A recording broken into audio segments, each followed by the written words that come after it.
Hello. Hello. Hello. Hi, good morning, everyone. Hi, Someshwar. I Hello. made you the presenter. Okay. Thank you. Thank you, ma'am. Okay.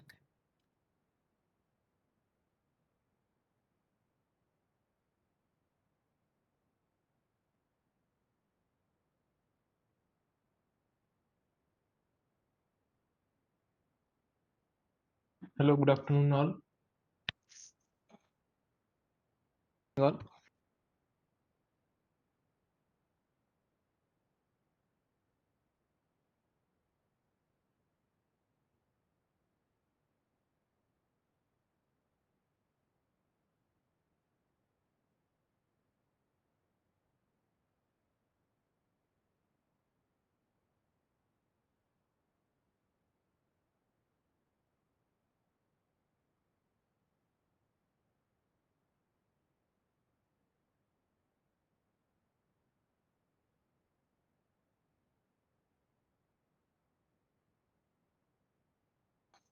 So, good morning, everyone.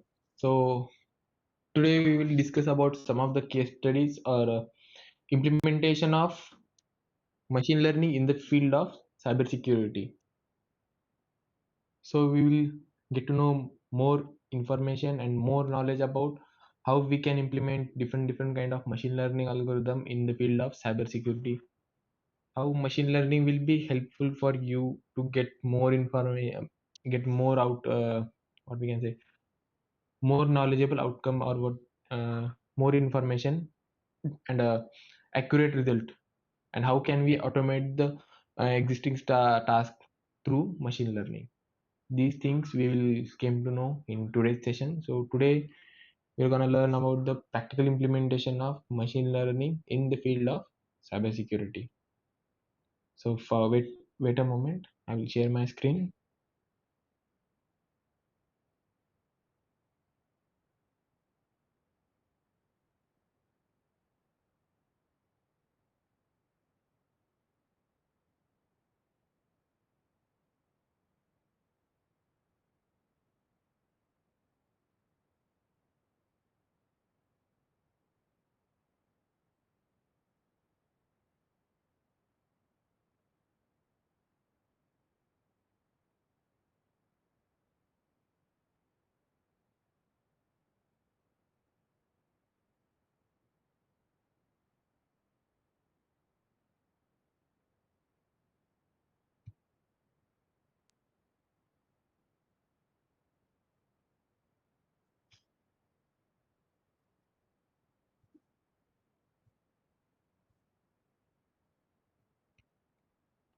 So this is our code we're gonna demonstrate today.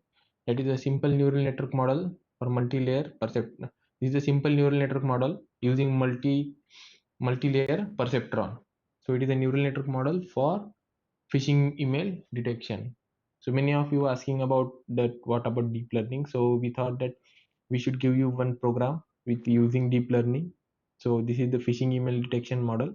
You can run any program for phishing email detection. You can use random forest, you can use XGBoost, you can use decision tree, depending upon your particular choice and depending upon the data set, the size of the data set. You can use any of the model. The accuracy will depend upon the model which you are using and the data set which you are having. So both factor will play a key role in the prediction. So I will zoom it up. So as you know, like first of all, we need to import the library, like import numpy as a np, import pandas, then import os. So this library we are giving, if we are giving direct kaggle directory path, then we can use this import os and the dirnm file name in os walk.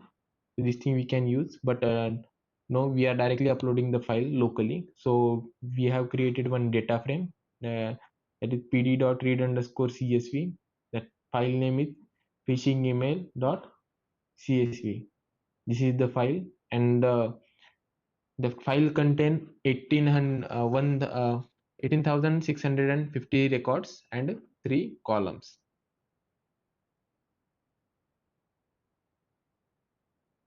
So in that we are creating an object that is safe email. So we are segregating that email type equal to safe email. So we are checking that email type. Now what is the email type is mentioned in the data set. That thing we are doing, and we are printing the total number of safe email. So out of 18,650 emails, the total number of safe email is 11,322 are the safe email, and rest remaining emails are the unsafe email. So just we are printing the count of the safe emails which are present in the data set. So now we are printing the email which are phishing email. So these are the phishing email. So 7,328. These are the phishing email which are present in our data set of 18,650 records. So now we are checking the null values. If there are any null values present in our data set. So how can we check? So data frame dot is null dot sum. So is null will show you is there any null values in particular row, and dot sum will give you the sum of null values present in all the columns. So this is the command we can use, data dot is null dot sum. So in unnamed column, 0 null values are there. In email text, 16 null values are there. And in email type, 0 null values are there. And the data type of this data set is int 64. So what we are doing, data dot drop unnamed 0 axis 1 in place true. So what we are going on axis 1, we are dropping the records which are having null value, that we are doing. So in place true means in the existing place remove those records which are having null values. So data dot drop na axis 0 in place true. So what we are doing, we are removing the null values, or and in the next step what we are doing, data dot drop duplicates in place true. So what we are doing, if there are no duplicate values, but if there are any duplicate records or duplicate value present in the data set, what we need to do, we need to drop these duplicate values. So it might overfit our model. The records which are already present in the data set, it won't put some more value in our data set. So that's the reason why we will remove those duplicate values. So now after now what we are doing, we are checking the dimension of the row data. So data dot shape, the dimension of the row data is 17,538 records and 2 columns.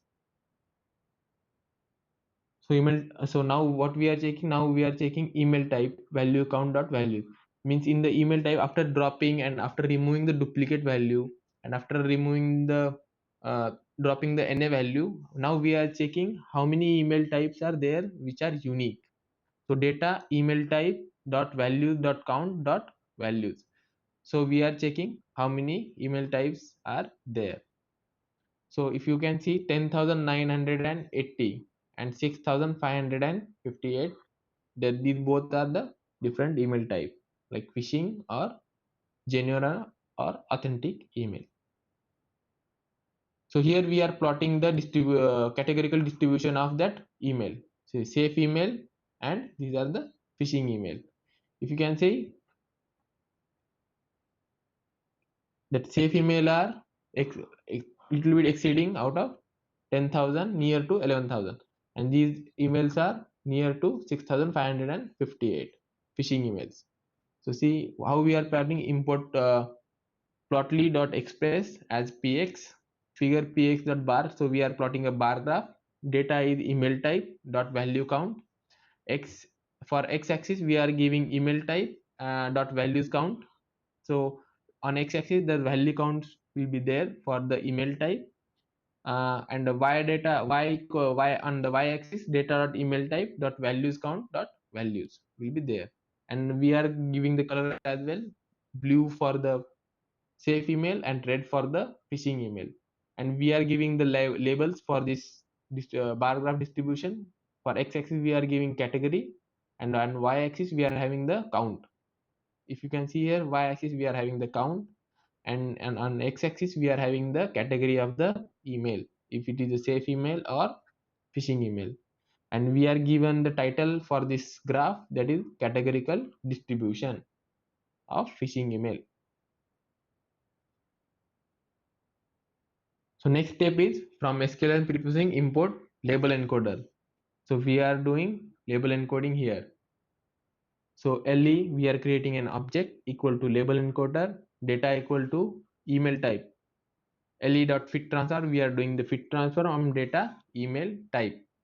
So phishing equal to 0 and safe equal to 1. Wherever that phishing word is there, we'll put equal that phishing word equal to 0 and safe equal to 1. So what we are doing, we are converting the categorical data into numerical data so that machine will understand. And here we are printing data.head, means we are checking whether our label encoder works well or not. If you can see here, that email type has been changed. So the phishing email has been marked as 1 and the safe email marked as 0. So what we are doing here, we are doing the word cloud. Import word cloud, import matplotlib pyplot as plt safe email data. So using the safe email data and unsafe email data, here we are printing the word cloud. So different word cloud we are printing. So this is the word cloud, and this is the word cloud for email text.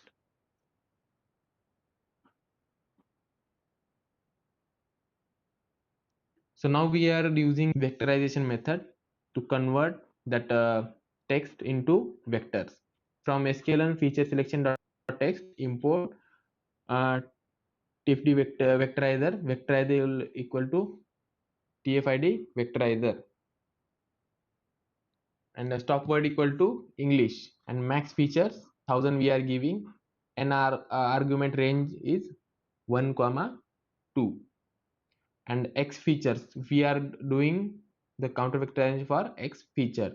So vectorizer dot fit transfer data email text to array. So what we are doing, whatever email text is there, we are converting into the vectors. That string we are converting into the vectors so that we can train our neural network model. So x we are defined. Now what we are doing, we are doing x and y split. X equal to x features and y equal to np.array data email type. So we are x label we are given as all the features, and y label we are given as the email type. So what we are doing here, we are doing the important thing here, like importing the TensorFlow library. When you want to run the neural network, you need TensorFlow library. So what we are doing, import TensorFlow as TF. From sklearn model selection, import test split for splitting the dataset. Then what we are doing, importing the Keras. From Keras, what we are doing, from Keras we are importing the layers library. Layers library is used for, from Keras is used for giving, Keras contain all the deep learning wala libraries. So next thing what we are doing, xtrain x test, ytrain y test, train test split xy. Test size is, what we are given, test size is 2 and random state equal to 42.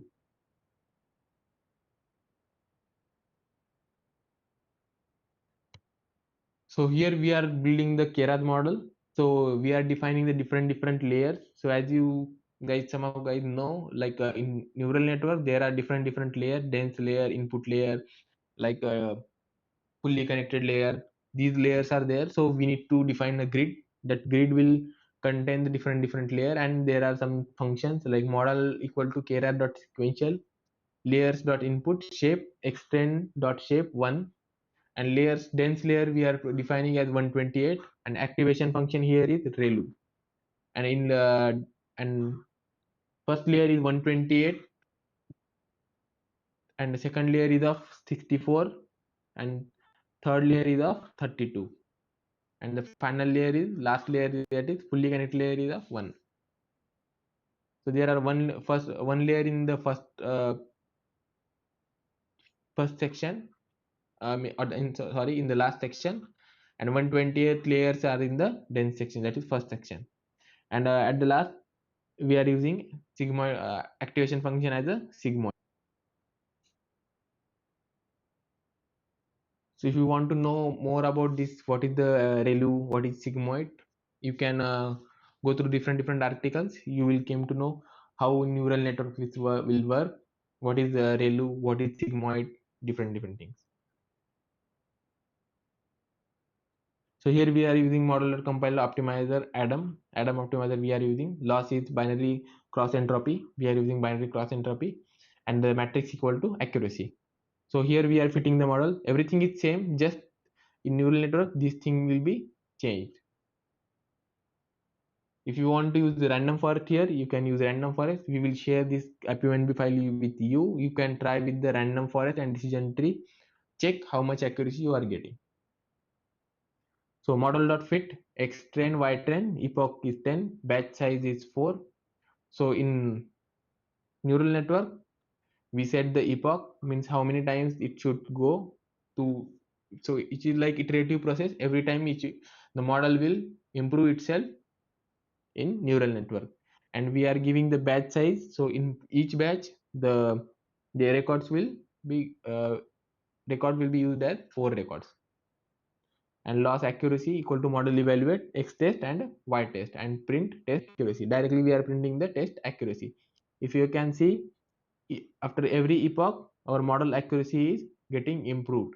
So for in first epoch it is 90.65, then next 99.14, then 99.58, 99.74, 99.86, then 85, 99.91, 99.98.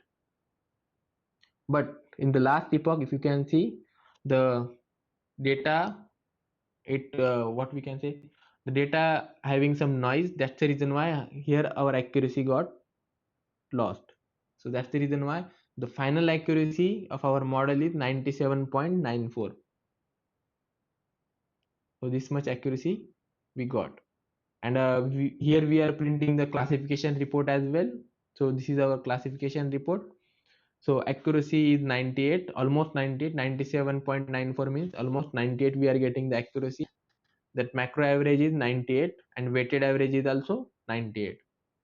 And if you check here that not phishing email, our precision is 98, and phishing email also our precision is 98, and recall is 97 and 99. And F1 score is nothing but the 2 into precision in precision plus recall divided by precision into recall. This is the aggregate function which gives you precision as well as recall. So this is our confusion matrix. This is true positive, true negative, false positive, and false negative and false positive. This is our confusion matrix. See, uh, true negative is 42. What is the true negative? Means the model predicted it negative, and the values are actually are they are negative in the data set. True positive means model predicted it as a true and they're actually true. So that is true positive. So we will, in confusion matrix, we will take a look on these two concepts only, that true positive and false positive. This 2183 emails, the model predicted as a false, and these are actually false. So this is our confusion matrix. If you can see, we have given here true labels and predicted labels. Here phishing, not phishing, not phishing, and phishing. Here we are having the number of records. Depending upon the number of records, the color will be changed. So you can visually understand. So if you can see, here we are printing the precision recall curve. So this is our precision recall curve. If you can see, the curve is near to 1. So means our model is performing really well. This is also one of the way, so we can use and we can check model accuracy. So matrix import ROC AOC curve. So this is the ROC AOC curve as well. If you can see, the area is 1, so it is splitting. So if you can see this ROC AOC curve, it is going towards 1. So means our model is performing really well.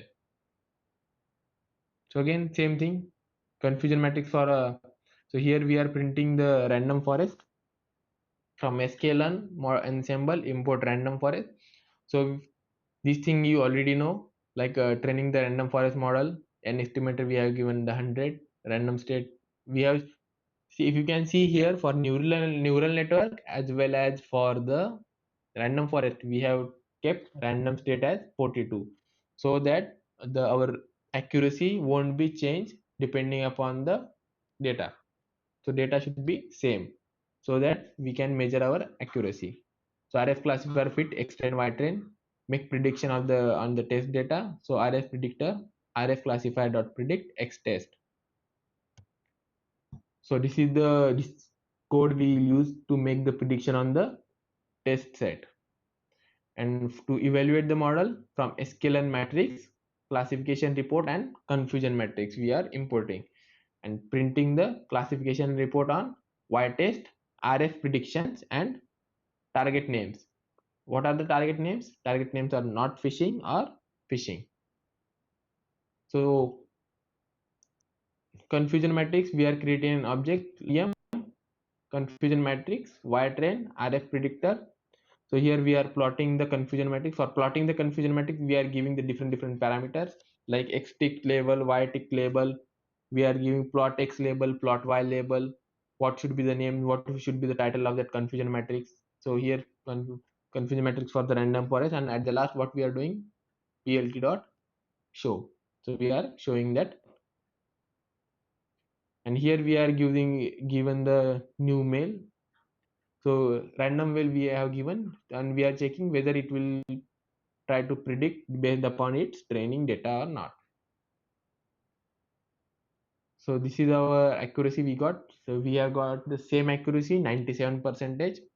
If you can see, the true positive also 1255, true negative 40, false positive, sorry, false negative is also 64, and false positive are 2149.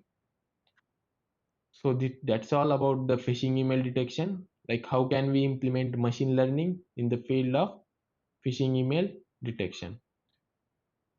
So I will show you one case study as well on a phishing email detection which we have prepared. So this is the case study for a end-to-end case study on phishing email detection, integrating machine learning, deep learning, and employee awareness. So this thing anyhow will be used for employee awareness only.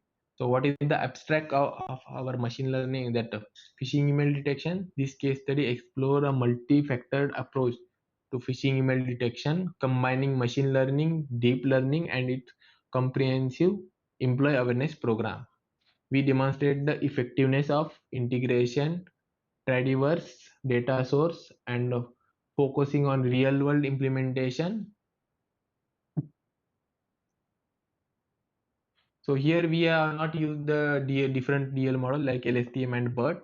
We have just used the normal deep learning wala thing.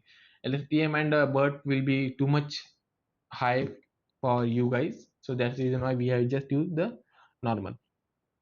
So if you want, using this case study, you can use LSTM and BERT as well. We have given some reference also, reference in this case study, like from where you can refer this content, where you can apply different kinds of algorithm.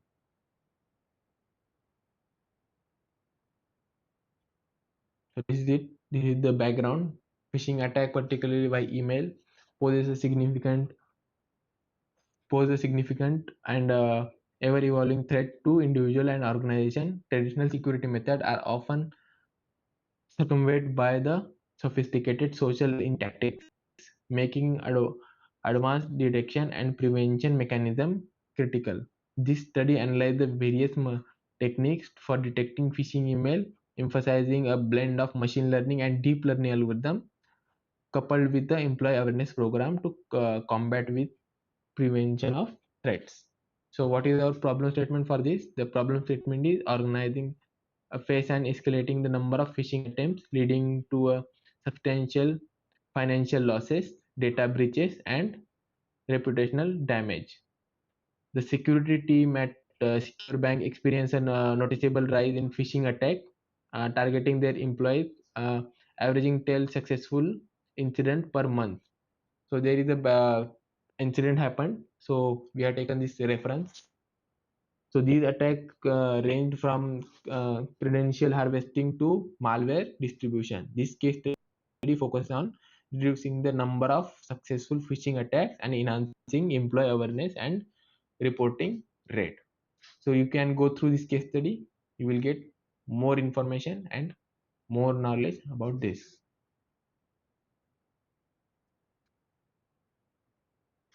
Okay, so now anyone is having anyone want to ask anything?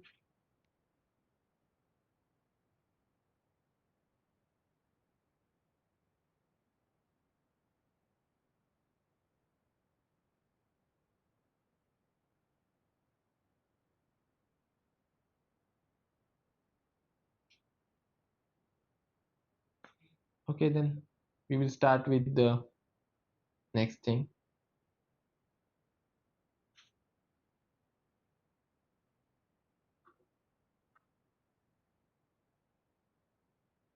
See, whatever code we have given for the assignment now, that is the same code. Just we have done some modification in the what we have given for the test. KNN wala file we have given na, the KNN wala file and the file is same. Just few changes are there.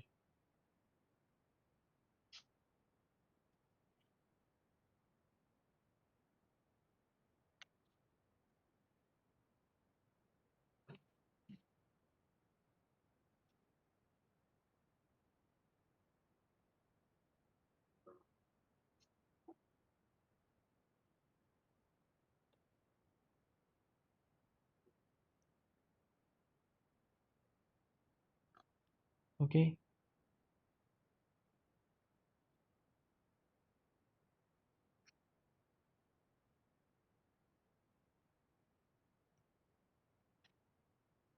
So next I will show you how to extract the samples.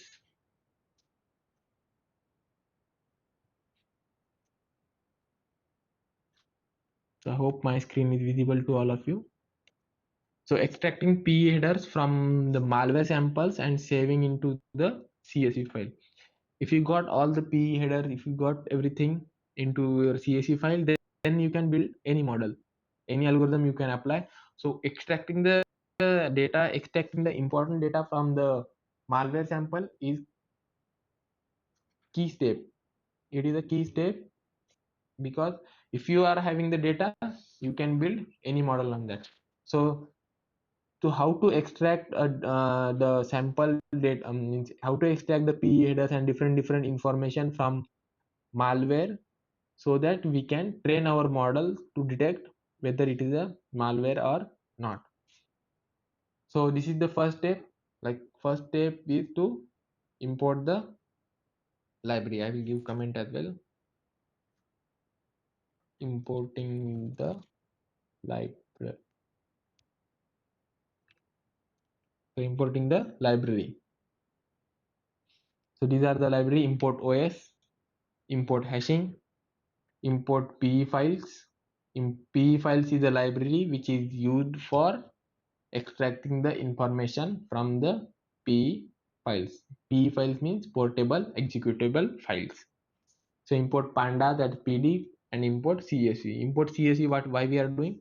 So we want to store all the data in the form of CSV file. So that's the reason why we are using import CSV. So this is the function to calculate the SHA 256 and SHA 256 hash of a file. So many of you who are working with the malwares, they know what is the SHA-256 hash of a file.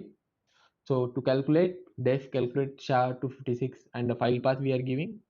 SHA-256 hash is hashlib dot SHA-256 with open file width. So this is the to calculate the SHA-256. We have given this code. So it will return SHA-256 hash in hex digest. Okay, then next is it is a function to extract DLLs and API calls. So what we are extract PE info. In PE info particularly we want the hash, size, DLLs and all the API calls of that particular sample.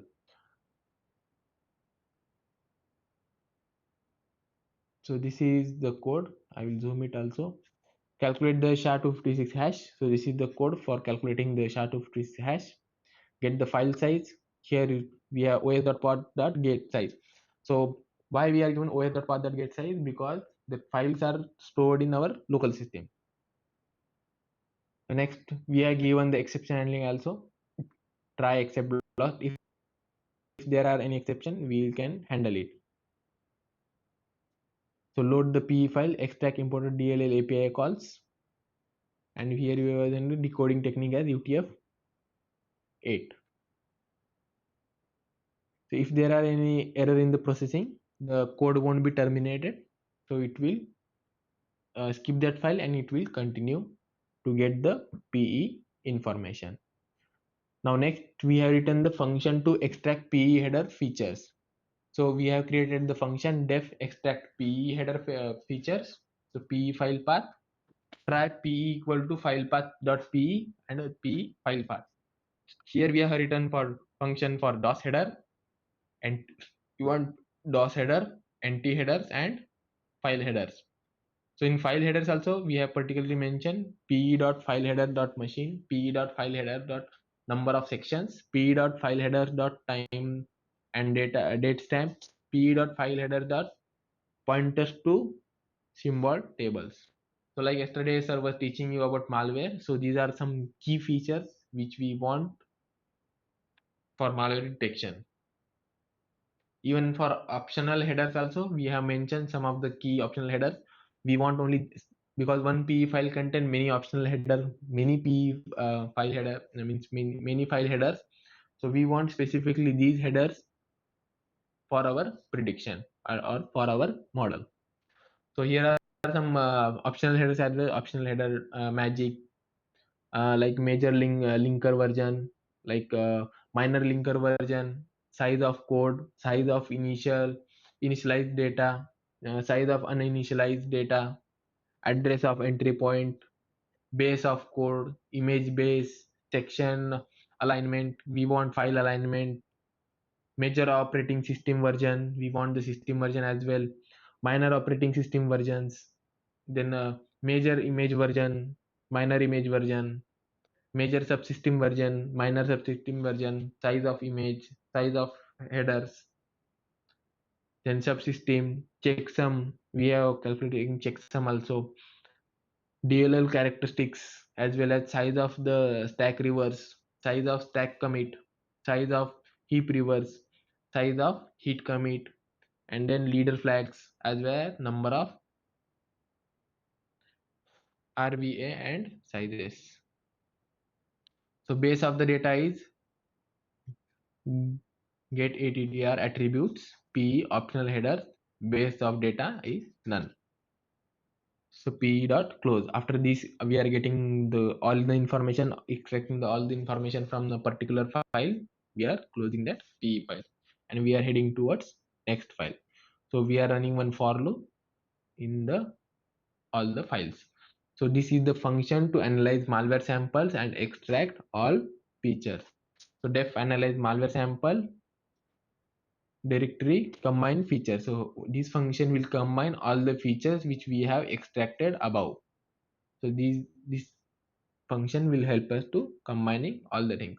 So if you can see, we have written the for loop for file name in os list directory file path equal to os path the join directory and file name. And here this is the code for extract the hash, size, DLLs and API calls. The code is written here and the function is written above. So extract PE header features. So here we are extracting PE headers, and here this is the code to give. This is the file path which we have given. So you can change here. We have mentioned also change this to your actual directory. You can change this file path depending upon your actual directory where you have kept your malware or malicious samples. PE files where you have kept your PE file, you can change accordingly. So after we have analyzed malware data, analyzed malware samples. So we have analyzed these malware samples.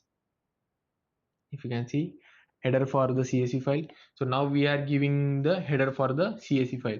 That CSV file contain which characteristics. So CSV file contain should file name SHA-256 hash. It should contain the size in bytes. It should contain the imported DLL. It should contain API call, eMagic, EIF new, signature, machine, number of sections, time data stamp, time date stamp, pointer to symbol table, number of symbols, size optional header, characteristics, magic, major link version.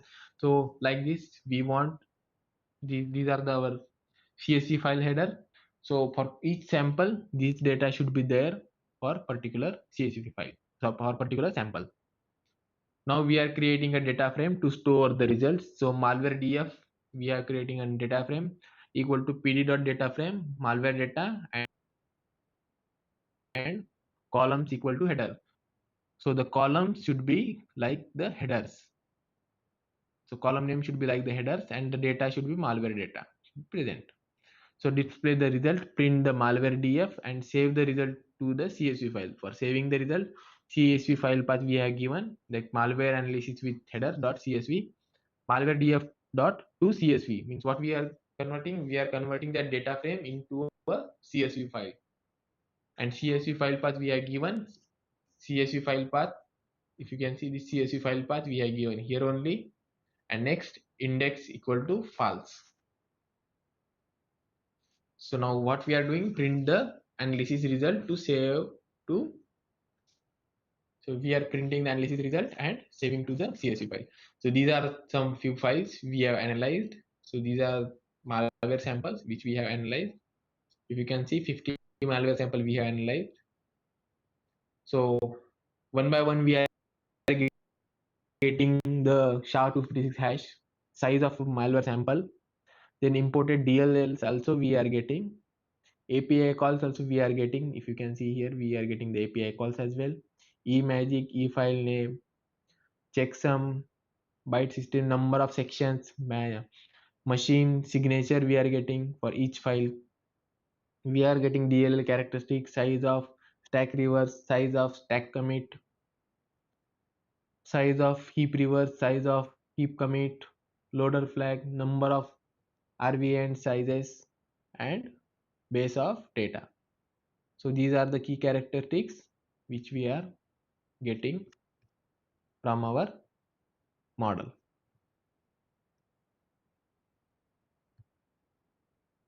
Now anyone?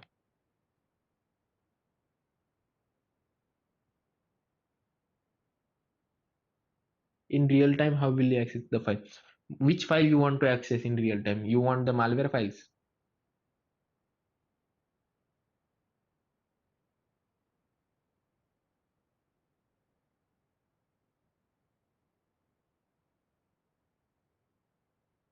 So you want the malware samples. We have already mentioned you the website malware bazaar. You can download the malware samples from malware bazaar.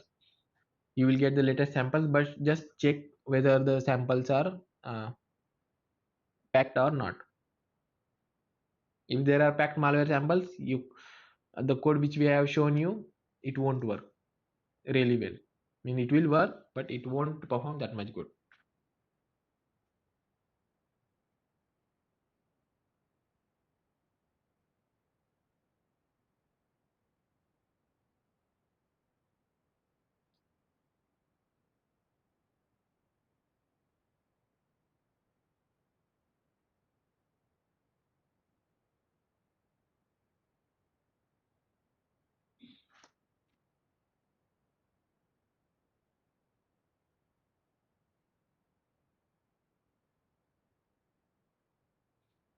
Optional data we just mentioning the which things the model is giving. We are extracting, and these are the optional data which we can add in your CSV file.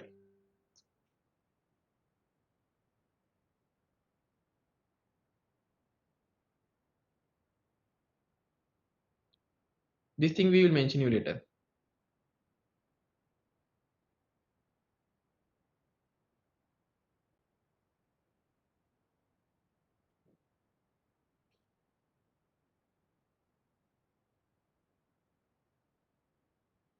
Directly you can use give the part to your malware file samples, and the model will convert. It will extract all the information. For exam, I will wait. I will check whether exam is there or not. I will talk with someone. Wait for 5-10 minutes.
Dear participants, I see many of you are asking about the final assessment.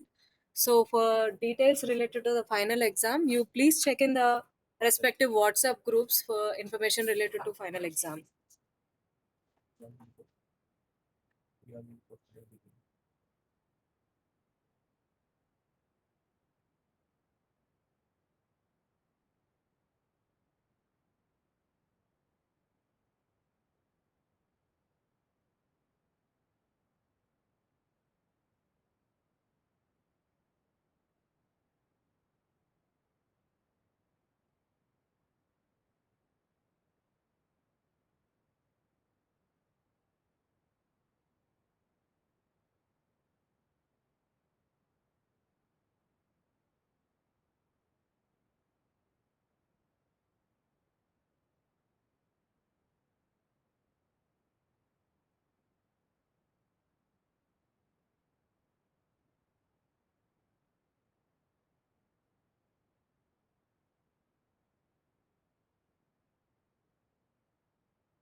And one more announcement is that we have uploaded yesterday's recording to the LMS link.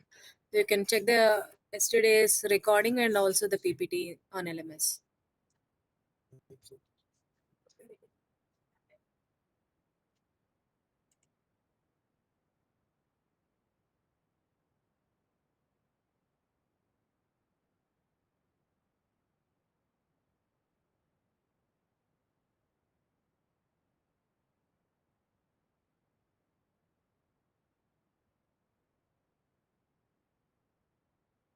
Participants.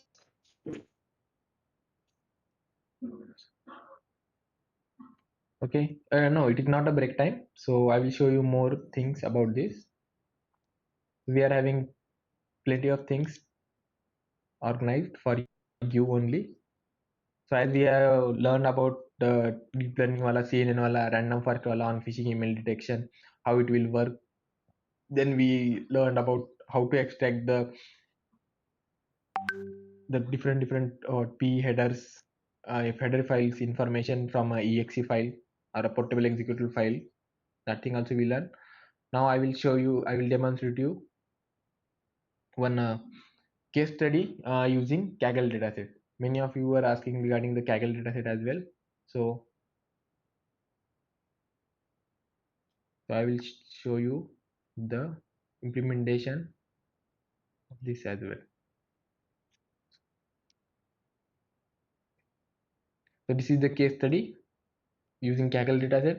There is the Kaggle, in Kaggle also there is a dataset for malware detection or classification. So this is the case study which we are gonna cover. So this dataset is available on Kaggle malware dataset.csv file. You can check it online. So this is the code. So first step is like as usual, importing the libraries, import numpy, importing pandas, importing matplotlib as pyplot, then importing Seaborn for plotting the graph, then import the model. So if you can see here, we are download importing the SVC. This is SVM model, then Gaussian naive Bayes, then K nearest neighbor classifier, then decision tree, logistic regression also we are performing, random forest also we are performing, and then we are importing this model selection trend test split for splitting our dataset. So here in the next step, what we are doing, we are loading the dataset. So we are created a malware underscore df, that is data frame we are creating, equal to pd.read underscore csv. So we have uploaded the csv file here directly. So if you can see here, so we are having 1 lakh records and 35 columns in this dataset. So if you can see here malware df, so here are some few records.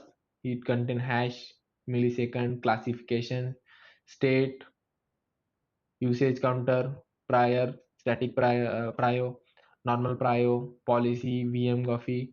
So like this, it contain different columns and information about particular row. If you can see here, here also it is mentioned 1 lakh rows or records and 35 columns.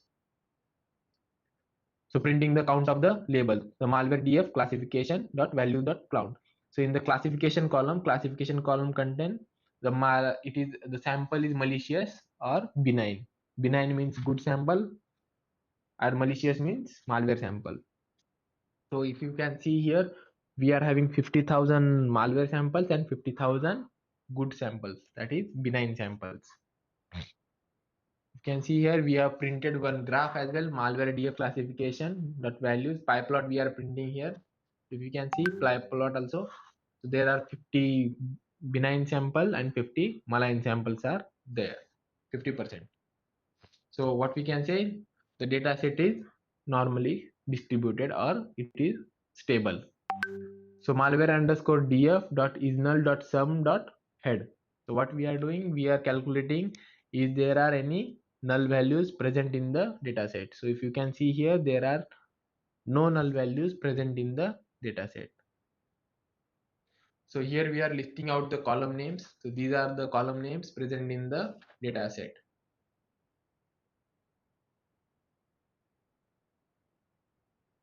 So here we are printing the info of the data set. If you can see, it is printing the number of columns. If you can see, 35 columns are there. It is not 34, it starts from 0, that's why it is 35 columns are there. The data type is int64 object2, and memory, how much memory it consumes, that thing also it is mentioning. Number non-null values, count, and data type for each column it is mentioned here. Next, what we are doing, we are encoding the labels. So malware df classification, malware df classification dot map function we are using for mapping the samples, and we are mapping the benign and malware samples. Fill nan value with 0. If there are any nan values or null values, we are filling with 0. Next, what we are doing, extract the variable from dataset. So we are giving x and y labels. X equal to malware df dot drop hash and classification, x is equal to 1, and y equal to malware df classification. So we are giving the x independent and y dependent labels. Then what we are doing, encode the data. So we are doing the data encoding. So we are using the standard scalar, and we are doing the fit transformation on x. Then next, what we are doing, then we are splitting the data in the test and train sample. As you know, we will use x train x test, y train y test, train test split x comma y, test size equal to 0.35, and random state equal to 5. We have given here random state equal to 5.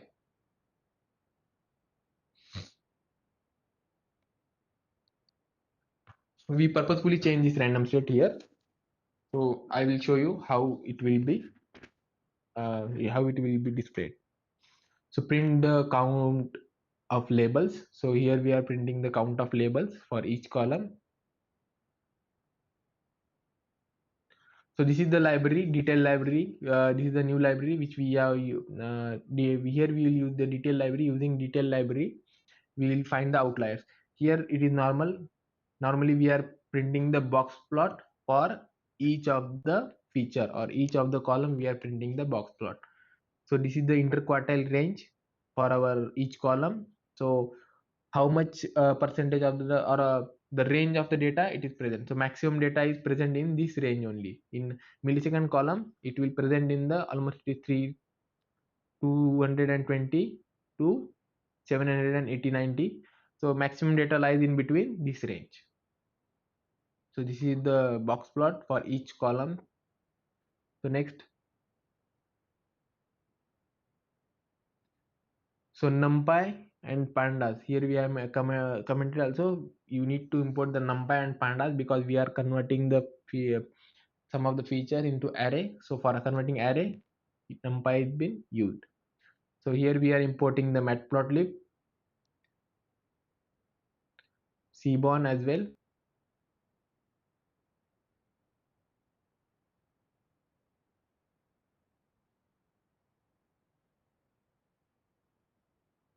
Make sure x is defined and contain your data, and make sure that y is also defined and contain your labels. You know that in above only we have splitted the data in x and y split. So you should make sure that your data has been already splitted in x and y. So here we are creating a new data frame Excuse me, which help us. Someshwar. Hello. Yes, ma'am. Sorry to interrupt, but screen is not visible. Okay.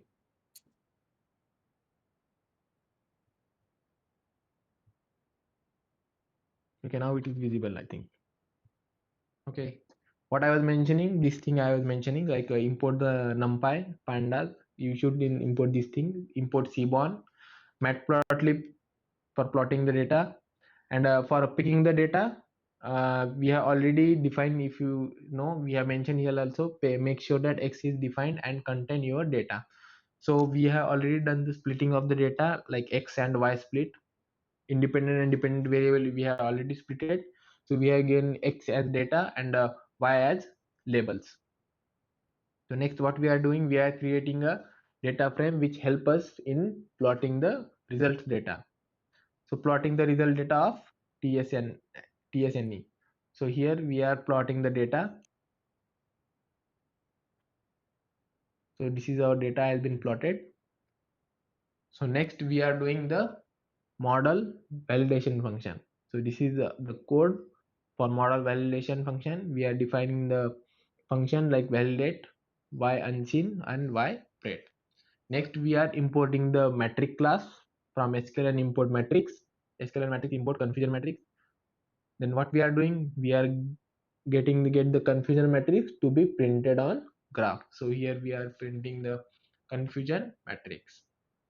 Then we are importing the accuracy, precision, sensitivity and F1 score. To it will be used in model building and model prediction. So first model we are training is naive Bayes. Then what we are doing, fit the train data into model. So we are fitting the train data into model. And next what we are doing, predict the testing data with build model, that is ypred equal to gnb dot predict. And next we are validating the data. So if you can see, we got the accuracy of 69.54, precision as 87.48 and f1 score is 60. If you can see, we have printed the confusion matrix as well. So our predicted labels as well as for the true labels.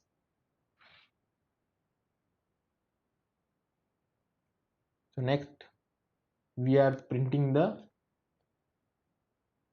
k-neighbor classifier. So knn model we are printing here, building the knn model here. So next we are doing knn dot fit xtrain ytrain ypred is knn dot predict. If you can see, with the knn model we got the accuracy of 99.96. So we got the accuracy of 99.96 with the knn model. And this is the confusion matrix for the knn model. This is true positive, true negative, false negative and false positive. So now next model what we are building, we are building the logistic regression. So many of you are familiar with this model, logistic regression, knn. We have shared the code with you as well. So that's why we are quickly passing through these models, because these things you already know. We are fitting the training data into the model, predict the testing data with the building model, ypred equal to lr dot predict, and validate the model. If you can see, with the logistic regression model we are getting 94.19 accuracy, and this is our confusion matrix, not confusion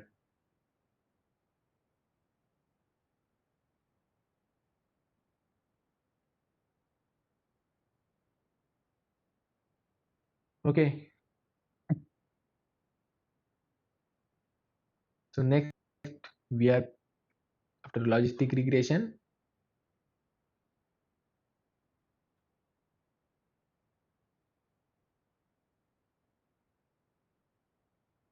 this thing we are used the stacking stacking classifier also we have used, that this classifier is a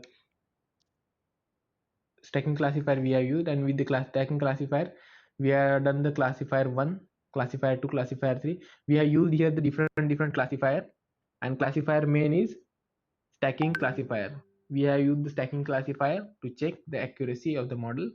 The classification main dot fit, after stacking classification, if you can see, we have got the accuracy is 1. So model is 100% accurate. So this is what we have done. So we share, don't worry about that code, we will share all the resources, all the codes with you. You can go through it and you will get to know about more things. And for this stacking classifier you can search it at your own. You can check why it is used, why it will be used, and why we are using here. You can check, you will get more information and more knowledge about this classifier. If I will tell you, you won't understand in one go directly. So if you search at your own, you will get to know more information about this. why we are using it, and what will it why it is helpful. Okay, so I think many of you are clear with this code. So we will go to the next section. So as I was mentioning at the start only, we have we are having many things for you prepared today. So next is, see, this is VGG 19 or VGG 16. So I will tell you what is this model VGG 19, VGG 16, so why it is used. So what we are doing now. So previously what I shown you, I have shown you extracting the details from a particular malware samples and converting into the CSV file. Converting into the CSV file, what we are doing, we are converting into the CSV file, and then we are building the model on that CSV file. In next thing what we done, we did the we used the online Kaggle dataset. On the Kaggle dataset we have trained our normal neural network model as well as random forest model. Then what you have learned, next thing you have learned about the phishing email detection as well. So now what we are learning here now, we are learning about the converting the malware sample into image directly. So what we are doing, we are directly converting the malware samples into a RGB image. So the RGB image is like the pixel format. Each dot will represent the each feature or value of that feature. So like this, we are converting directly the malware samples into a image, RGB image, and then we are building the model to predict whether the sample is malicious or not. So here, for your instance, we have taken the 50 malicious samples as well as 50 benign sample that are non-malicious samples. So here, as you know, first step is importing the essential library, import OS, import PIL, import image. Because as I mentioned you, we are converting the normal malware samples into the images, and then we are building the image recognition based model. So we are using from TensorFlow Keras application, import VGG19, then into TensorFlow pre-processing image data generator. Then we are importing the model. Then we are importing the different layers, dense, dropout, global average, pooling, 2D. Then we are importing the optimizer, Adam, then callback, model checkpoint, and early stopping. So next what we are doing, we are function to load the image and labels. So we have already converted that that thing also we will tell you how to convert. Like here we are creating a function to load images and labels. So this is the code, def load image. We have created a function to loading the image. So here we have given the directory path. We are having the two directory different. One directory contain malicious sample, another directory contain benign sample, and the image size should be 224 by 224, and the batch size of particular image should be 32. Then what we are doing, we are loading the images and labels. So load images, we are loading the images here, and then we are doing the data augmentation. What does that mean, data augmentation? Data augmentation is a technique.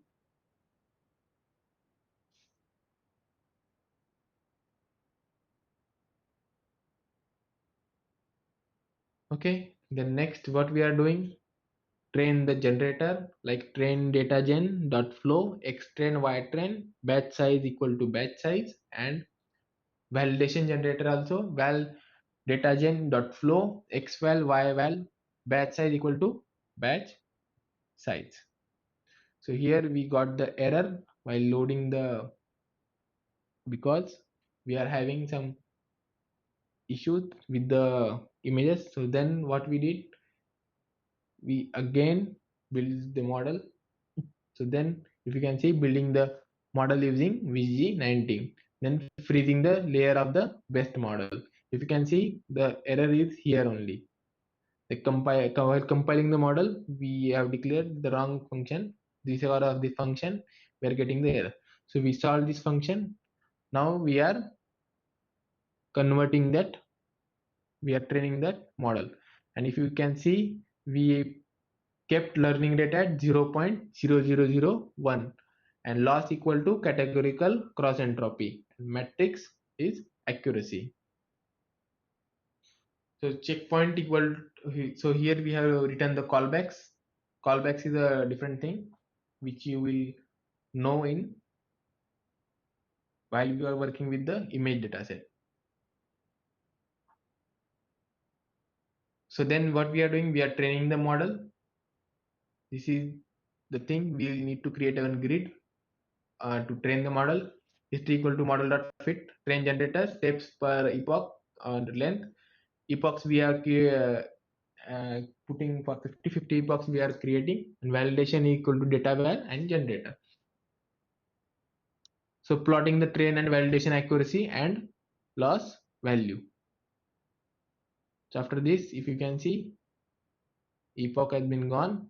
So we are getting the validation accuracy of 100%. Why we are getting the 100% accuracy? Because these are the too much huge model. It requires lot of data set. But what is happening here? If you can see the graph, if you can see the curve, that the graph will demonstrating you that model is getting overfitted. So this model is getting overfitted. Why? Because we are having only 50 malicious sample and 50 benign sample. That's the reason why the model is getting overfitted. If you are having the more number of samples like 10 lakh, 1 lakh images you are having, then the model will perform well. So what it is happening, model is getting absent. Why model is getting overfitted? Because we are having less number of samples. What do you mean by overfitting? Overfitting means the model is instead of recognizing the pattern, model remembering everything of that sample. So next time the same sample type of sample will come, instead of going with the features, it is going with the it is directly predicting based upon its data which it has been trained. So similarly with the VGG19, we are training with the VGG16 as well. So same code will be there. Instead of importing VGG19, we are using VGG16. So VGG19, VGG16, RASNet and DenseNet. These are the 4 different kinds of model which are helpful to work with the image dataset. If you want more information regarding this, you can search on the internet. You will get more information on this, like what is VG16, VG19, like supervised learning, unsupervised learning. There are different algorithms. Like when you are working with the image or pictorial data set, there are these 4 different models like VGG16, VGG19. If you can see VGG16, we are using same code is there, just we are changing. If you can see, we are changing here VGG16. Here instead of VG19, we are using VG16. Weights is ImageNet, include top false, and input shape 224, 224 into 3. So if you can see here, this model also giving us the 100% accuracy, and this model is also getting overfitted because of less amount of data. So next, this is the RASNet and DenseNet. So if you can see, we have imported the RASNet as well as DenseNet model. Here also the same thing will happen. Same code we'll use, same code will be there. And instead of, if you can see, I commented out the codes VGG16. Instead of VGG16, we will use DenseNet. Instead of DenseNet, you can use RASNet as well. So right now we are using RASNet here. So I commented out this line. We will share this code. You can go through it and you will get more understanding of this thing. You can see this model, RASNet model, also giving you the 100% accuracy. And looking at this curve, training accuracy and validation accuracy is 1. So model is highly getting overfitted because of less amount of samples.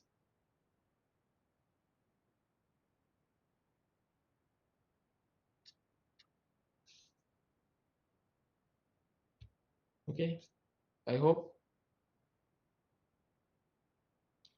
maximum time you won't get 100% accuracy.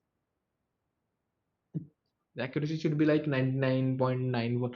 Your model won't be 100% accurate every time. Why we are getting 100% accuracy? Because the model is getting overfitted. So we have demonstrated you the condition of overfitting as well.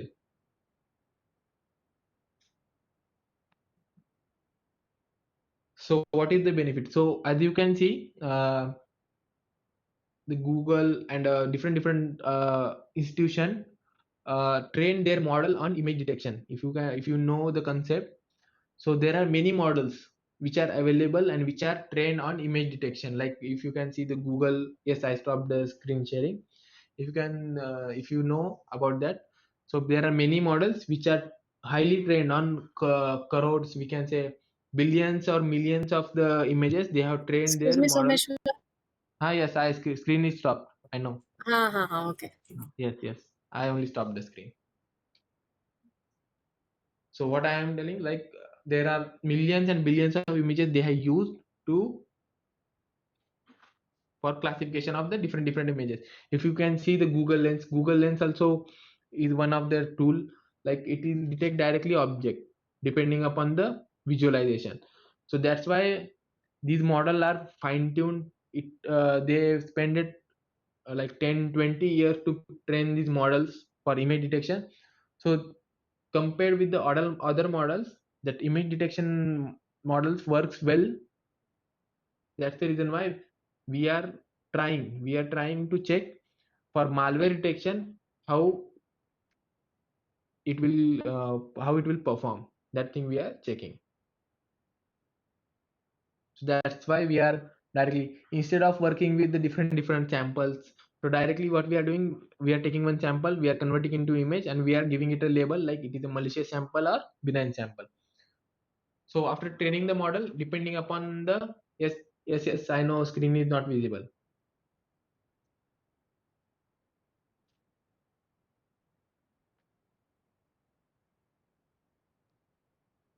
Okay, now it is a break time. So half an hour we will give you break. So after that, we will tell you different things. So you can take a half an hour break. So 11:30 we will meet.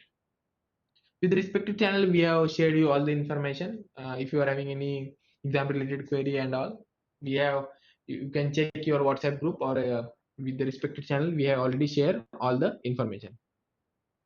Okay, and regarding these the code files and all, you will get these code files and everything. Don't worry about this. You will get it everything we will share with you. Okay, okay.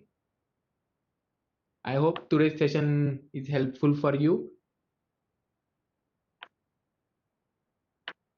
You got to know about more things. We tried to cover as for your demand. We tried to cover many things, multiple things. So it required a few days or few hours. It requires your efforts to learn these things, because this thing is new for you.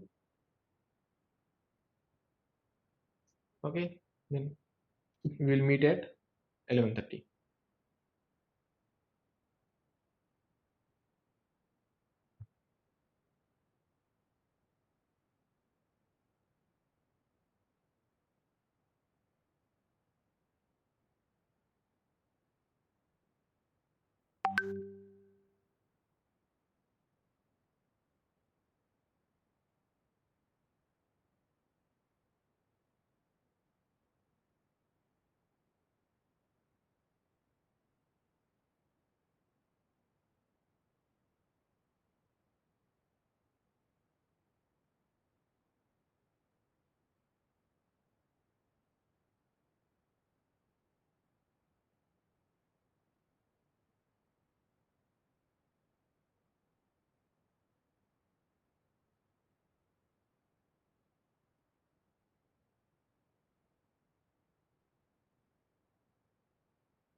Am I audible, ma'am? Yes, yes, you are audible. Oh.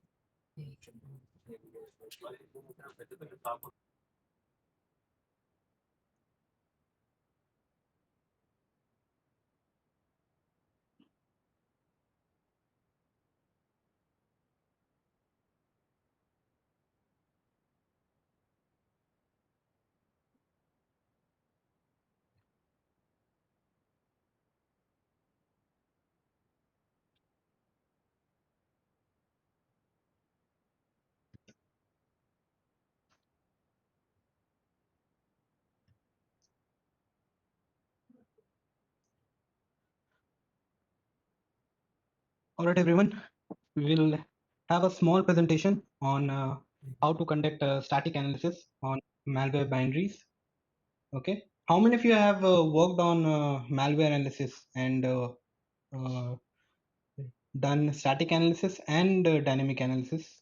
If you have done so, please reply in the chat.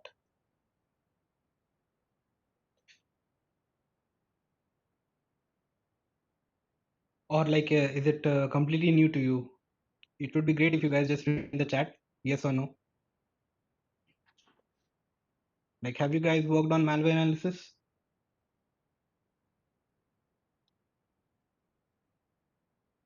Okay.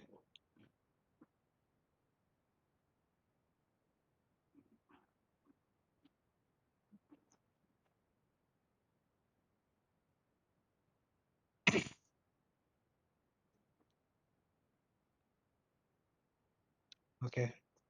Great. Okay. Okay. Good. New. Most of them are completely new to this.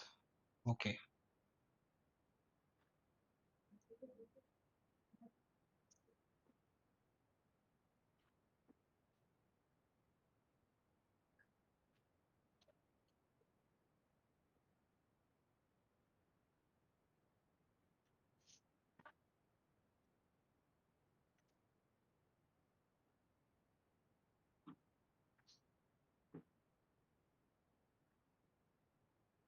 So, like, when we start working with malwares, to analyze a malware, there are different ways. Now, we do not know if a particular exe APK file or an ELF file, the binary, is it a malware or not? So, what we do is we can analyze it, get some more information about that particular file or binary, and make our own conclusions. Okay. So malware analysis is a way to analyze a particular binary to categorize it into a malware or not. There are different ways to analyze a malware or a particular binaries. Okay. The first one being a static analysis. Then we have dynamic analysis. We have another way as well, which is known as a behavior analysis. Right now, we'll have an understanding about what is static analysis. Okay. Now, static analysis is a process of examining a binary Rishabh, sorry to without. interrupt. Excuse me. Yes, yes, ma'am. Sorry to interrupt, but screen is not visible. Ma'am, I'm not sharing anything right now. Okay, fine. Yes, ma'am. I will directly demonstrate how to conduct a static analysis. There is no PPT.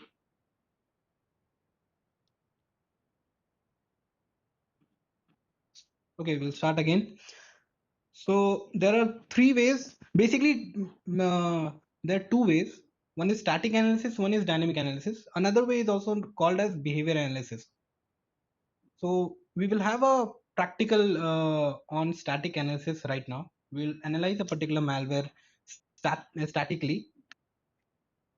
Static analysis is nothing but a process of examining a binary without executing it or running it. Okay, it's like observing that malware binary without running it.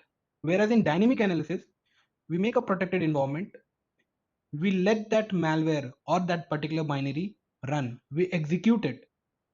Okay, and what we do is we try to observe, we try to we try to write all the contents about or document all the process what is happening when that particular malware binary is being executed.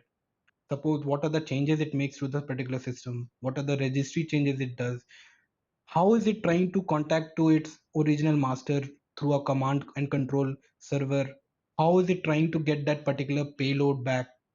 So that is where dynamic analysis comes. And but here we are going to analyze a particular binary using static analysis.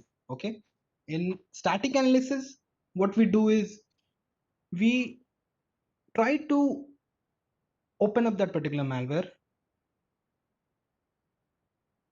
Oh yes, Ria. But I still have to explain a little bit of basics of static analysis as well. Okay, when we are trying to open that particular binary, we have to pinpoint a few of the points about, like, for a layman user as well, ki how you can know that particular binary is a malware or not. There are few things. No, malwares is not all about binary. Here we are trying to analyze particular binaries because binaries are how malwares are being executed, uh, especially in majority of the computer domains. Okay, there are different ways how malwares can be attached to our system. So let's start with static analysis. Okay, I have let me show you how to download a particular binary. All right, before we start doing this now, I would like to suggest you guys, don't work on malware binaries in your base operating system.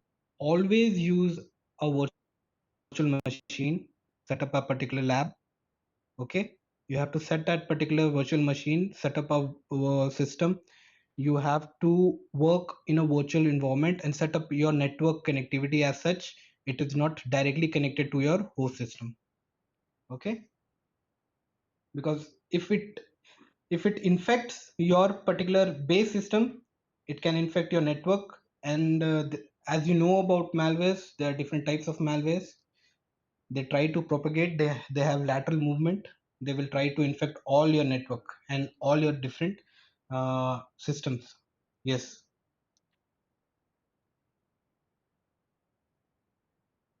So malware bazaar is one of the most popular database of malwares. Here you can get the latest malwares.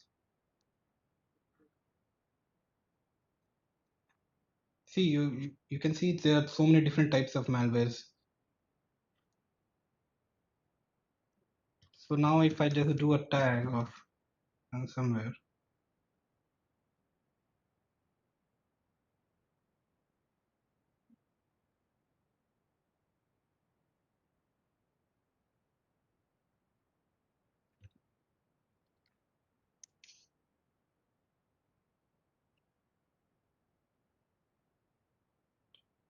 see, it's going to give me few of the ransomwares. Okay, you will have the date, you will have their hash, you will have their type, signatures, and tags. Okay, this is a ransomware, a famous ransomware called as Alcatraz. Babuk is also one famous ransomware.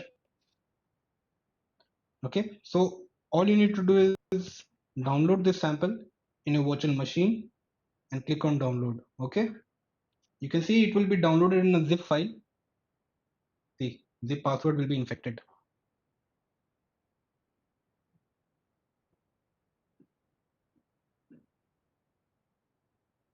I'll go to that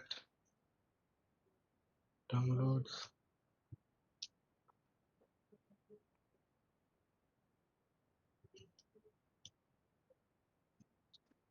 I'll just extract it.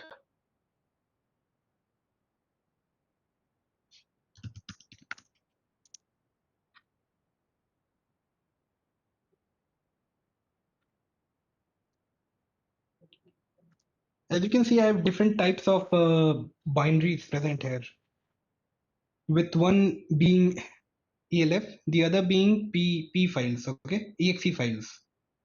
So For static analysis, you can use different type of tools. These tools help you get basic information about your portable executable files, the exe files. Why is static analysis important?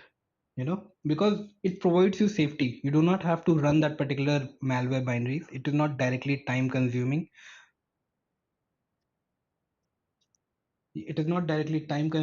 It is safe. First of all, it is signature based detection, which majority of the antivirus use. The first step to analyze a particular binary is by using static analysis.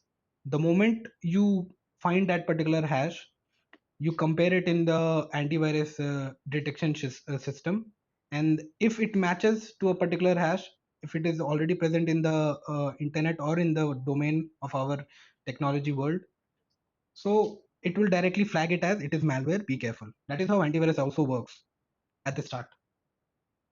And if you're good at static analysis, it will help you to get an understanding of malwares. Okay. In static analysis, we are trying to find patterns. The patterns means, like, we'll observe in the strings, we'll observe the entropy, we'll observe the API calls, and we will try to figure out if there is anything suspicious or not. Okay.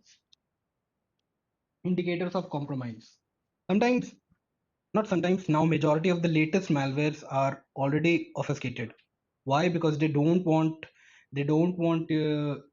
people to know how they have written their particular code. So let's start. Okay.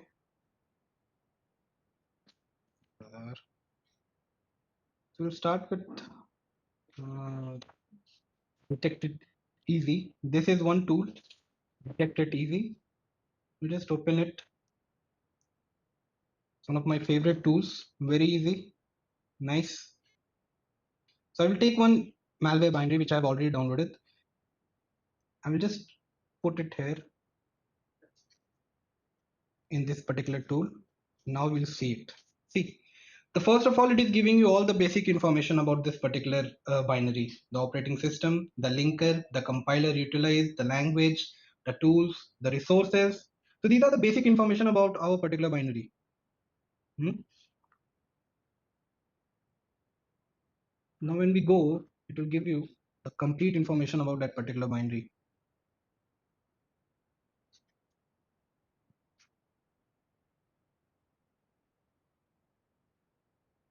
Is it able to connect? No, it's not able to connect to my restrictor. See, you can visualize the image of our binary as well. See, this is the binary image and descriptive view of p header, the sections text, which consists of the code of our particular binary, our data, the read-only data section, the data section, the resource section. So this is our binary image. Okay. Here you are able to understand how the binary image is here. We will compare two binary images. You'll see. Okay. Just give me a reminder if I forgot so.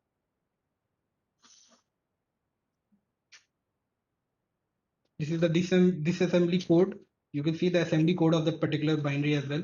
For right now, we will go with the basics so that you guys understand how you can do static analysis manually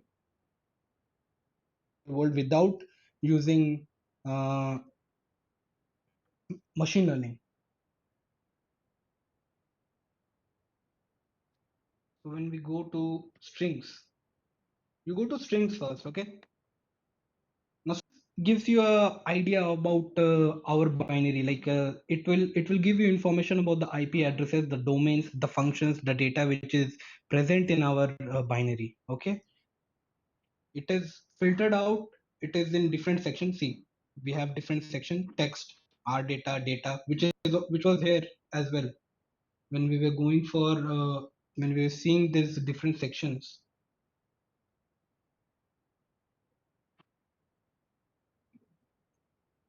here. See, You have those different sections. The same sections are expanded in this particular section. It is telling you about the different strings present. Okay, now if you notice in this particular part, the dot text part, okay, you see it is all gibberish. You are not understanding what it is written over here. Okay, so let's see completely up till here you are not understanding anything. But the moment you encounter dot read data section, that section 1, you are understanding what is written over here.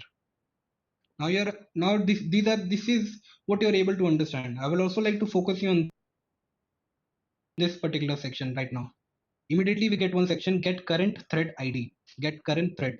Okay, read file, get file size, create file, move file. You're noticing these things. So it's like when you're looking for different sections, see the dll file, the kernel files are also there. See kernel32.dll, these are the files which are being called, the API calls which are being executed will be executed. So strings are giving you these information about how and what functions will this particular binary will be able to call. Now see this all. This was our data. You're able to understand what is happening. Now understand and get an overview key what are the functions or what are the things which is happening in this particular section. But in dot text, nothing. You were not able to understand anything. Okay, just a minute.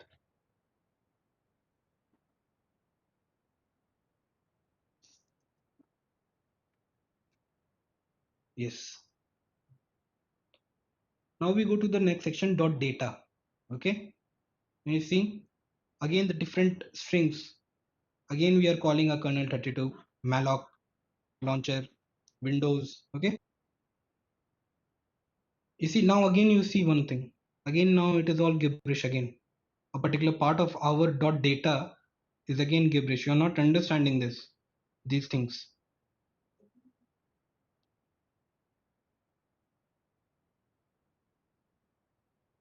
So what is not able to understand? So it is not just because the tool is not able to decrypt it or tool is not able to tell us what is written here. It is done intentionally by the one who has created this particular binary. Obfuscation of a particular code. They do not want us to understand what will happen when you are using this code. Okay.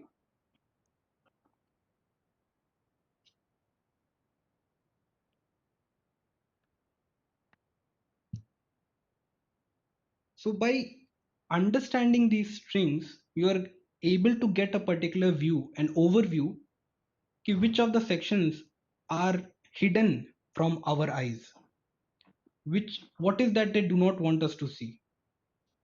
So the section dot text is able to dot text consists of the code which will be executed when you are executing that binary. As you can see, we were not able to understand anything about it, nothing. Then we have the data. Then I think we will have resource. See, resource is also obfuscated. Part of it is obfuscated.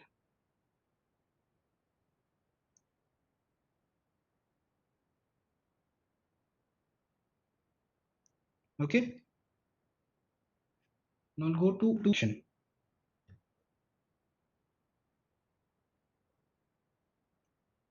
See, our own tool is not able to understand if dot text is packed or not. But while we were looking into that string section, we were able to understand that it is packed. Here it is saying it's not packed. But if you look at this entropy, it is at 6.1. Now, what is entropy? Entropy refers to like a randomness, a disorder within a particular file. Okay, how much of different or the unpredictable our data is. The higher the entropy, the higher the chance of it being a malicious code or a malicious binary. Okay. Now for if our text section is at an entropy of a range of 7.5 plus, then in majority of the times, I mean to say at 90 to 95% of times, it is a malware. Okay, we cannot be sure because at times, sometimes there are cases where it is not, but this is one of the demerits of static analysis. Okay, you cannot get the complete picture, but you will get an overview. So when we are seeing it here, see the entropy is already high. It's 6. The normal range would be 3 to 5. I guess it's more than enough for dot text. Here the entropy is less. It's fine. Here the entropy is fine. It's 6. It's still a little bit high. Here you can see it is 7. It is already packed. Dot resource section. Now if you look at this, the tool is directly giving you the main conclusion that it is packed. 89% chances that it is a packed malware or a packed binary.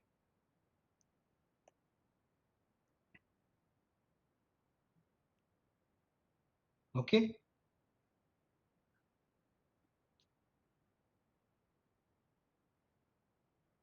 You guys understood this?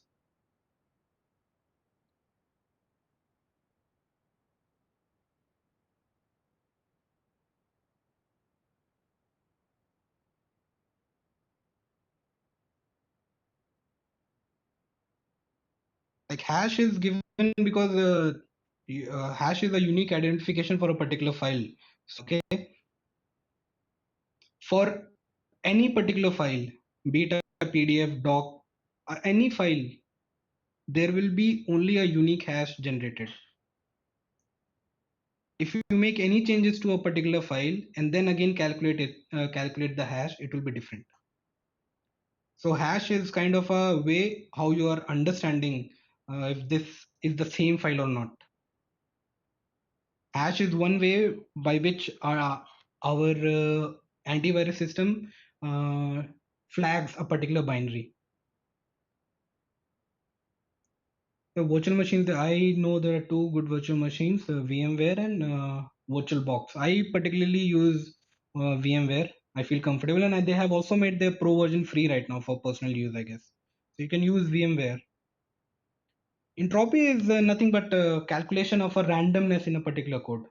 Yeah.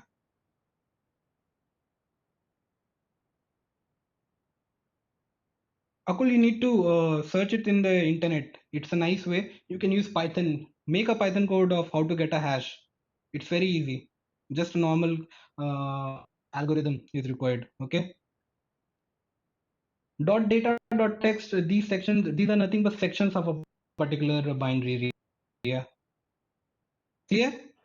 You guys understand how to look into strings? How to get a basic overview for strings? Everyone?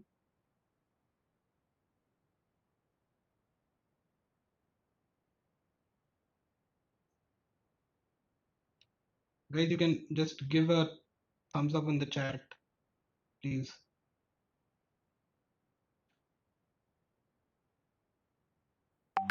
If you guys understood to understand, like get an overview from strings and entropy.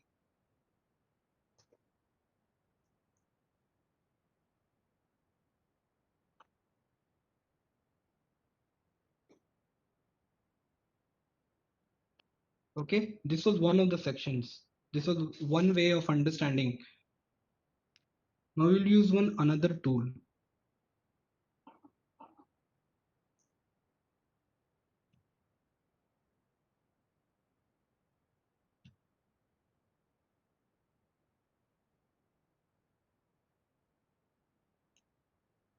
I hope you guys understood about that part. If you have any doubts, you can write it in the chat. We'll use the same binary. We'll try to get more information over here.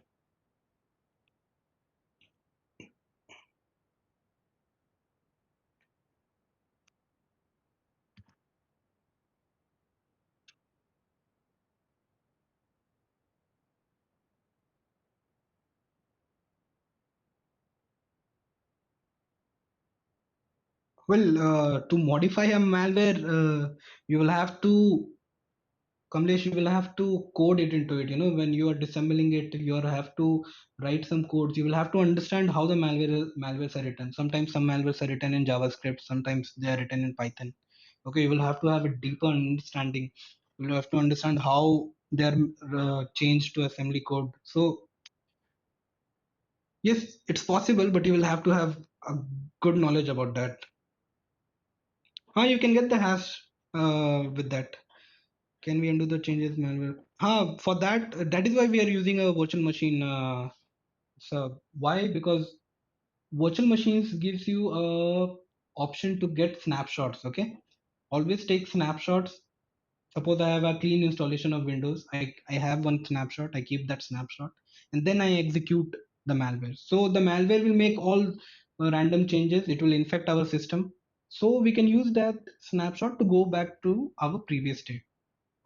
So yes, that is why we use a virtual machine. Yes, I will do that. Uh, okay, okay, strings.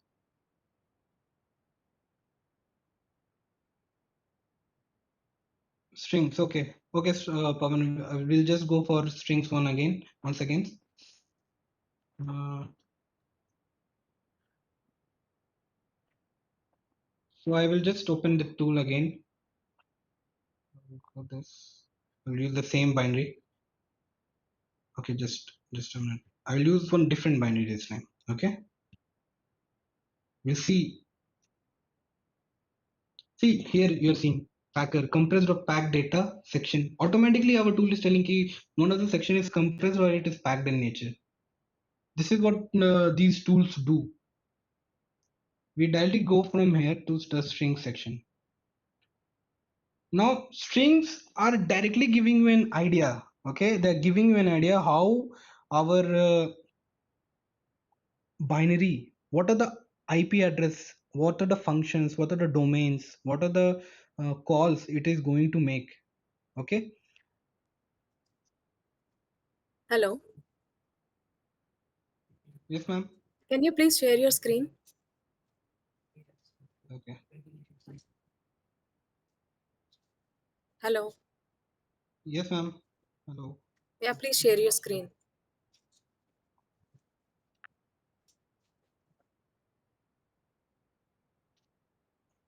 Okay.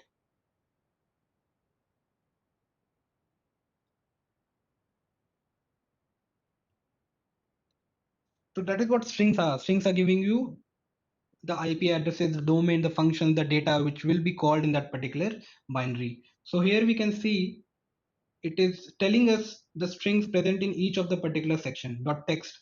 .text consists of the code which is written for that particular binary. Suppose I am writing it a hash. So that calculate hash is what our binary will be doing. So that is what is present inside .text. So you see, this is all gibberish. You are not understanding anything what is written over here. You see this random icons, random symbols. We'll also look at the resource section because our tool set key it is already compressed or packed. Now you see the moment you come to the read data section, you're having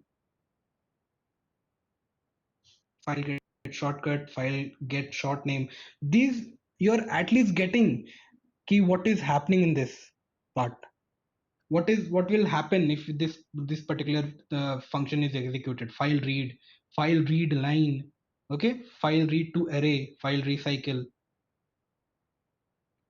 This was another section. So you're getting an overview. See here also in that same .read data section, we have few parts which are gibberish.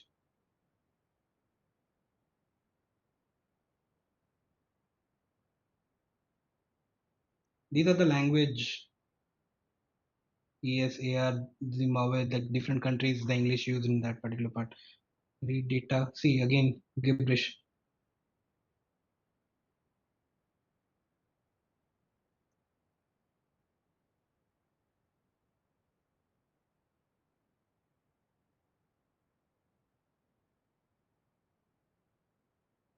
See here, if you look closely in this our data section, they are making changes in our registry. H key, current config, current user, current users, local machine.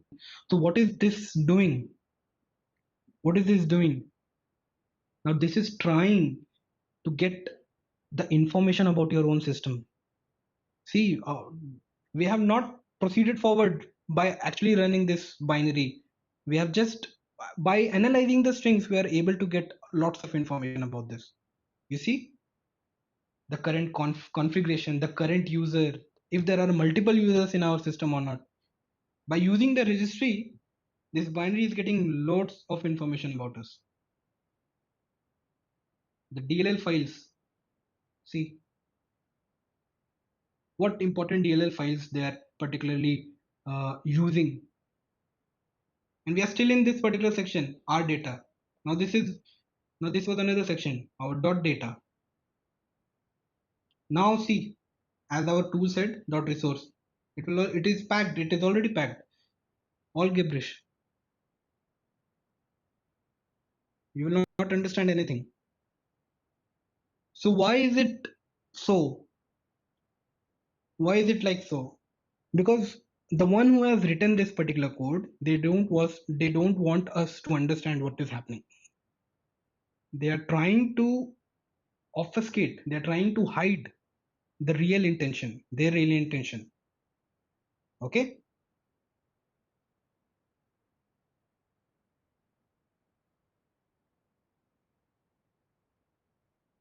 Now we go to this section, entropy.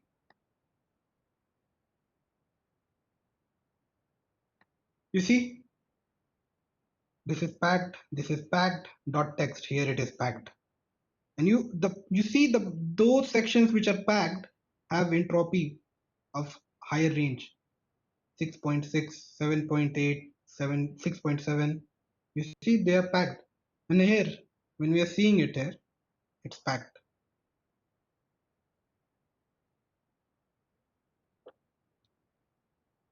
So this was about strings.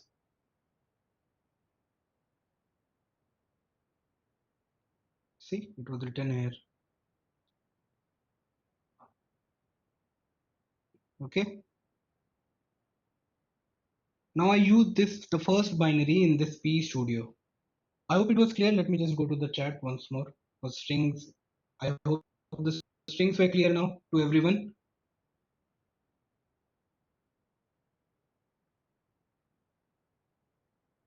Is it not working?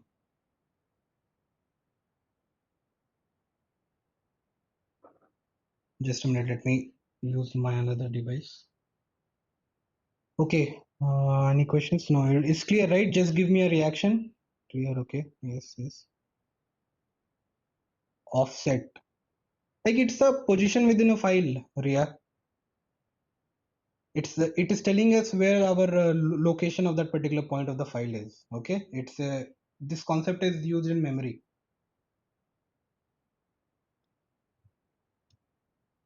So we'll go to the next part now. Okay. Now this is another the first binary we saw at time. See here, P Studio directly gives you a link to virus total. So virus total is directly giving us the score. The higher the score, the malicious it is. Okay, it is being detected by all these particular antivirus systems, Bitdefender, Avast. If you would know these systems, uh, if I am correct, Google is not being able to detect. See, Google is undetected. Okay. See, it's just also telling us about. See, it is a Windows ransomware WannaCry. If you are in this cyber security field, you would have known WannaCry was one of the most deadliest ransomware attack. It caused a lot of loss. I think it was in millions and billions. WannaCry. It is literally the name of that particular ransomware. What it used to do to the users. It literally made people cry. It was a ransomware. So we'll leave these things. We'll go for these import sections. Okay. You see imports. We'll go to this import section. All these tools are basically doing the same thing, but how you're using this tool, how you're effectively using this tool is what you have to understand. Okay, in Detect It Easy, I was able to understand the basics of the binary. P Studio will also do the same, but I prefer to watch that imports. Now imports is telling us the API calls it is going to make. See, all the DLL files are listed over here. There are 7 DLL files with 91 imports. So P Studio is giving you all those imports, and it will filter out those imports which are kind of like suspicious. Maybe this thing is not needed and it's kind of like malicious in nature. You see it, see here. See, send. What is the send? You know, this send simply means it is trying to connect particular command and control system, and it's going to send uh, a network connection or particular data to that particular admin part. Socket, see, socket connection, connect to the remote location. See, automatically these things are telling key, okay, these things are malicious. Close socket, getting that adapters info, internet open, internet URL, internet open URL A, internet close handle. These all things are telling it's malicious. It's trying to connect to a remote location. So this was about imports. Okay, we were analyzing.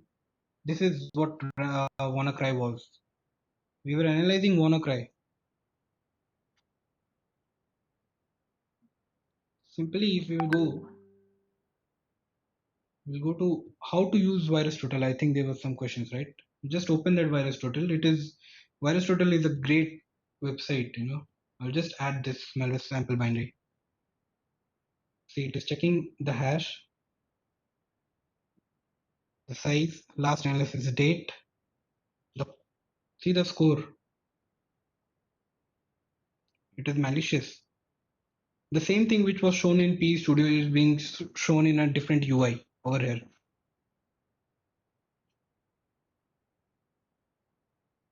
Okay. Ransom, it's a very famous ransomware, and I'm really shocked that Google may is not able to detect it.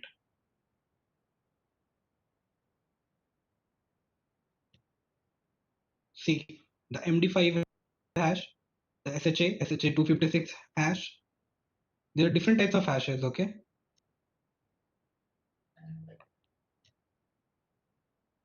You're getting all those basic information about that particular binary. Pete Packer.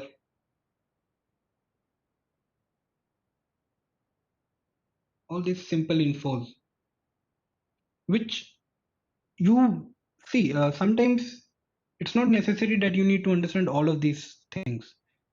Okay, we can utilize a particular knowledge, we can utilize a particular section and make our own interpretations about that, our own conclusion. That is how you proceed, because of course it's not necessary that you know each and everything about these things. See the sections here as well. Dot text, dot r data, dot data, resource section. Okay, the entropy is given over here, the imports. See the current thread id, which we saw that we are seeing all those things, all the current thread. See cryptgen random.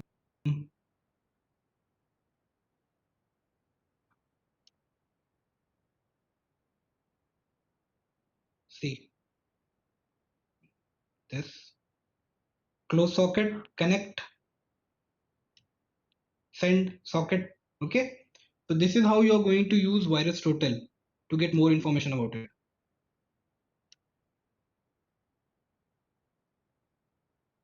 These are, see the here you are also giving that contacted IP addresses, contacted domains. See it is trying to connect to these domains.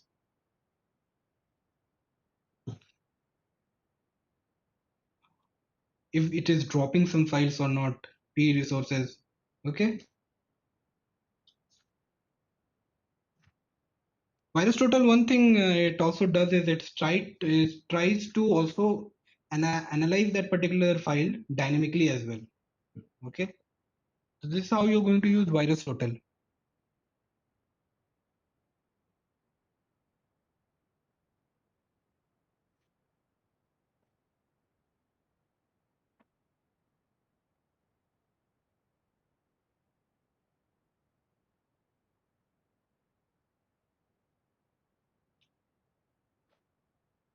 Any questions? If you're working on malware analysis, like you have to make some report, right? You have to give your conclusions. We make some reports. We make different reports such as static analysis and then what we found in dynamic analysis. They do not perform dynamic analysis. What they do is they first of all the basic thing which we do is we calculate the hash. Okay, they will verify. They will try to match that hash to in their own database. Okay, they will match that particular and if they find key of course this is already a ransomware. Suppose now while we were doing this WannaCry, now this is flagged by all those antiviruses. So now if the moment it comes into your system, your antivirus will immediately tell you, nahi, this is a malware, this is a ransomware. Suppose if you have this particular Avast antivirus, so it is going to throw you this kind of error because the hash is going to be the same. So that is where the importance of hash comes.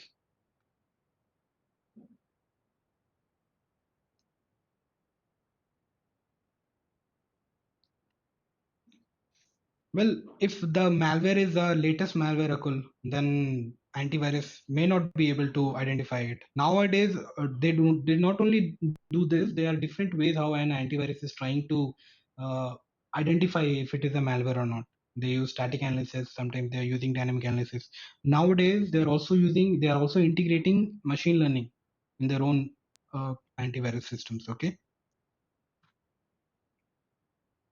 I'm audible, right?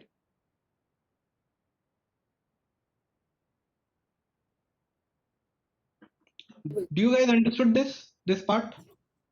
Okay, you guys understand how to understand the overview by using strings and by understanding entropy. Like if you are completely new, now you will be able to take one malware binary and you will understand ki, okay, these are the things it is trying to work on, these are the API calls it is trying to make, or the domains it is trying to calculate. You can use virus total, you can use these things, you can use entropy as well.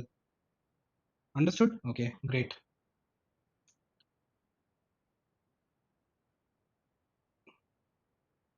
This is another tool. This was one tool, Detect It Easy. Then one we had P Studio. Now we have CFF Explorer as well. So we'll take another binary. You see,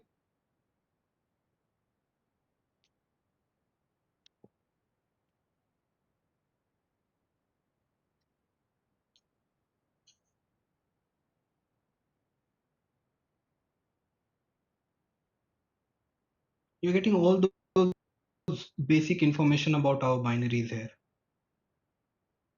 See, this is where we first go. If you see now, dot text will be always present in all the binaries. Dot text, dot r data, dot data. Sometimes reloc is present, sometimes it is not present, and sometimes and not sometimes dot resource is also there in majority of the binaries. Here it is not present. This is our hex view. If you see any portable executable file will start with 4D 5A. In ASCII value it will be MZ. So it is giving you this information.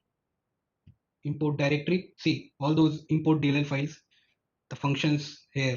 You can view it from here as well. See now if you look at here crypt32.dll, Now if you see, if you read it here, crypt string to binary, crypt binary to string W, crypt binary to string A, crypt string to binary W. Now this raises some suspicion, okay? Like maybe it's malicious. There is a possibility that it is not malicious, but now you get an overview. Okay, it is trying to use some cryptography technique. Okay, see, crypt destroy hash, crypt hash data, crypt create hash. Now what we are now how we are thinking, okay, it was trying to crypt something. Now if we are reading this following name of this particular function, we are understanding, okay, it's trying to destroy a particular hash, it is trying to destroy a hash, it is trying to create a hash, it is trying to decrypt or encrypt. You see all these functions, you're making some conclusions. So this is the static analysis part, how it was working. So if you, the next part, if we go to the dynamic analysis part, it will be more clearer. You will, now if the same malware binary, if I will run it in a lab setup in a virtual environment, so if it is performing any cryptography algorithms, it is trying to it is, if it is a ransomware, it is trying to corrupt or encrypt my data, we'll able to make it make a thorough or a concrete conclusion ki yes, it is being malicious, it is using cryptography. Okay,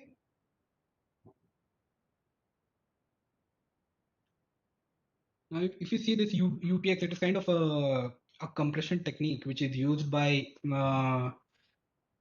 those malwares, those the people who make those malwares. Because why? Obfuscation is one thing, they are also trying to pack their malware binary so that antivirus to avoid, to evade detection. You know, in the cyber kill chain or those Mitre attack, you would have understood. So there, this is one of the way, this is one of the techniques about how they try to evade the detection. Nowadays, I just remembered something. I was working on one malware. Okay, that malware, these malwares are so advanced right now.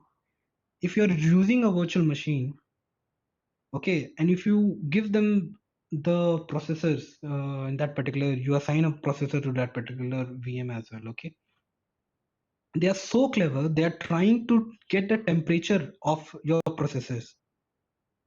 They have the ability to know if you are running it in a virtual machine or not.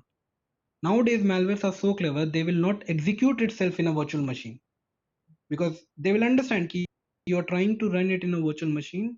There is a possibility you may debug them, you may unpack them, you may make a report on them.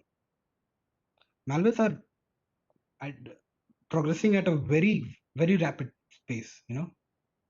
That is why we, that is the reason we are using machine learning now.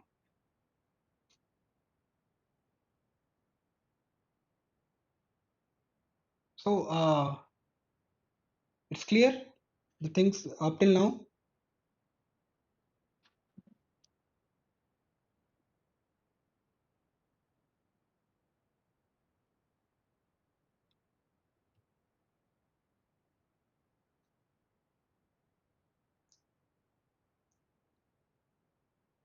Oh yes, antivirus tool is must to protect, because if you're using a system, Windows Defender is good enough. They have made themselves very strong. But if you have an antivirus, also good.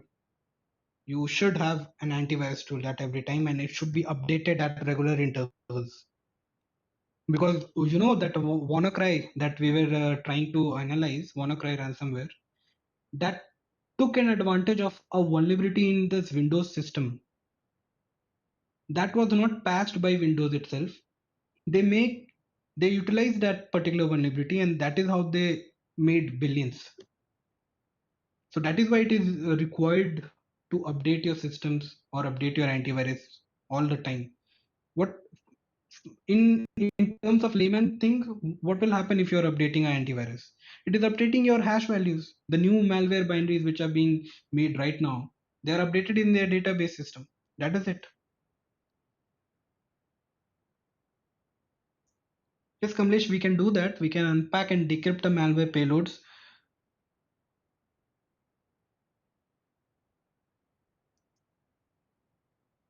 DLL means a dynamic link library. Okay, it is kind of like a program which is shared across different programs.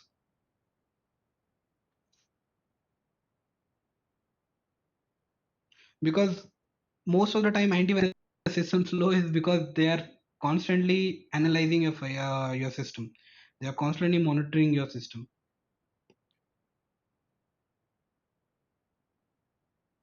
So this was how you are going to use virus total, and this was how you are going to use these different types of tools: detect it easy, P Studio, CFF Explorer. Okay, see, I have one VMware station, and you have to use this a virtual machine if you, even for static analysis, guys. Because the moment if I will you will click double click on a particular malware, your system will be corrupted. I hope you guys understand how to download malware with our database, a malware from that. You can use the tag search feature. You can upload not upload you can look for the particular malware samples as well. You know, the famous malware samples, as you can see, I have seen WannaCry as well. You can see different types of Trojan, worms, keyloggers. Of course, you guys would have known what keylogger is. I would like to tell you about this thing as well. Sometimes when you are analyzing a particular file, right, you will see this null soft scriptable install system. It is a way, it is, as you can see, it is an open source software, not only used by cyber criminals, sometimes it is also used by genuine people. You know, like it's kind of like something which packs your compresses your code, and it helps you make an installer. The moment you click it, it will install it in your system. But as you know, these things, every as it is open source, so cyber criminals also use it so that they can pack their own malwares. Some malwares are such like uh, they will get genuine, suppose you are installing Windows document exe, so you will have a genuine file, you'll feel it is genuine. Okay, I will suppose I am the cyber criminal, I will take the genuine file, I will just attach my malware, a simple malware, something suppose which will install in the backend. It will try to connect with me so that I can send my secondary payload. First, I will try to infect the system. By infecting, I mean first I will make my presence in your system. And if I make a connection to myself, at that moment I will send the main malicious activity. If I have made into your system, then I will send something like, okay, I want to access your camera, I want to access your microphone, I want to access all your passwords, whatever you're typing in your keyboard. So this is not this is an open source install system, but it is used by cyber criminals. The moment you will analyze a binary using those tools, you may get to see this information as well, that it is using NSIS.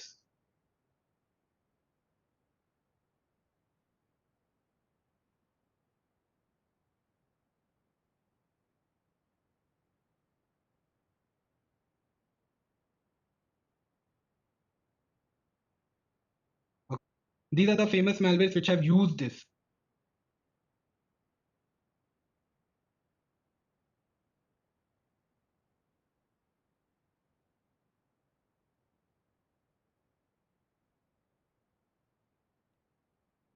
But as shown earlier,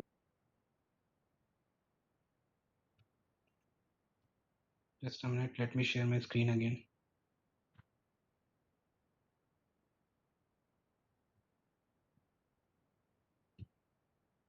So it took us a lot of time, right? It took us a lot of time to analyze little bit, to get little information about these binaries. That that is where we can use ML, because each day there are, you know, there are lakhs and lakhs of malwares being generated, modified little bit. So if you are, if you want to fight with them, if you want to be in that particular race, we have to use machine learning. The cyber criminals are also using machine learning itself to develop malwares. So these features which we did, these different types, actually let me show it in virus total itself. These things which we see here, these hash, these sections, these imports. So you can make some programs on that. You can make those programs, you can extract those particular features, and that is how you can compare different malware binaries. We can make models based on these feature extraction. One of those files, I think you guys would have did the same in this earlier class, P file, Python module. I've used this particular module to categorize almost more than 1000 malware binaries. What I did was I just checked the entropy of all those particular binaries of different section, and I made a particular heat map of it. Okay, how many of those are in the higher part or how many of them are in the lower part? That is how we can segregate it. See, this P file offers many features. You can inspect the headers, the data, okay, embedded data. You can retrieve embedded data. See, you can do this as well. Reading strings from the resources.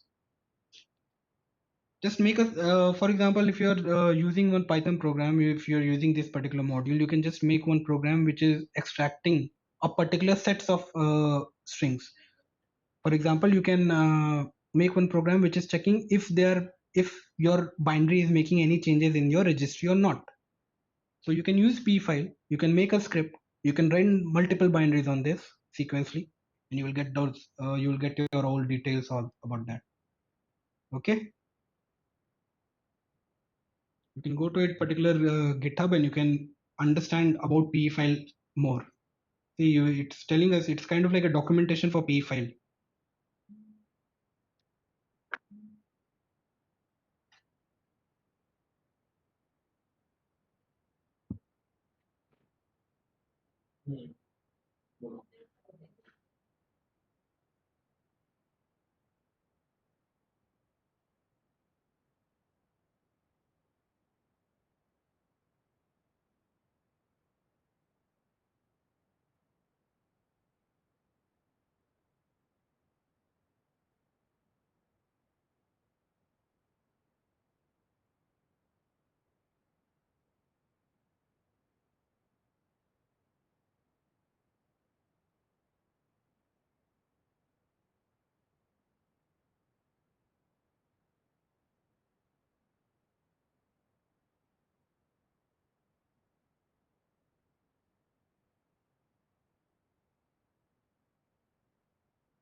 Hello, Rishi.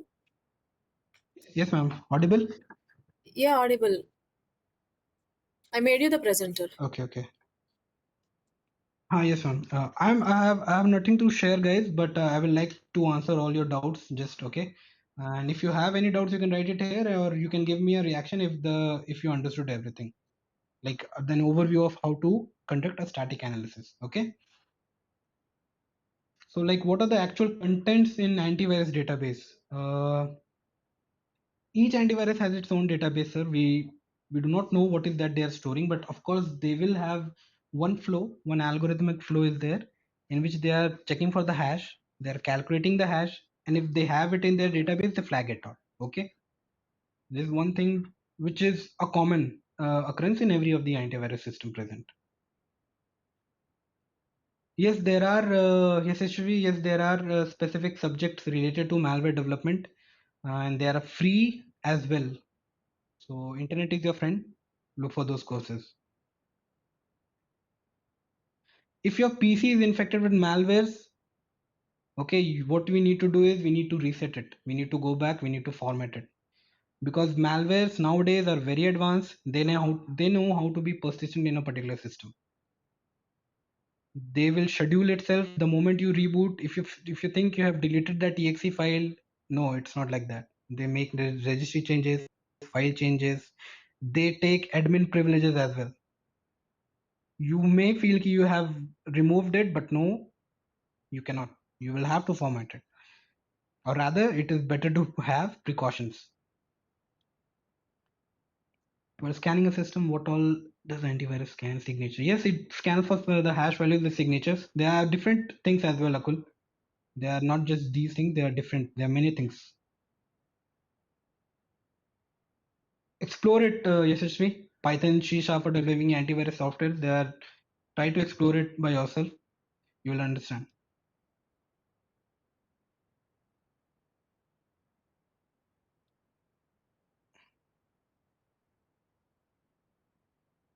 Okay, so no more questions. If everything is clear, just give me a thumbs up and an okay. We will end the session. We'll go for the lunch break. Okay. I hope it was a good and informative session, guys. You may understand how to proceed with a basic static analysis of a file.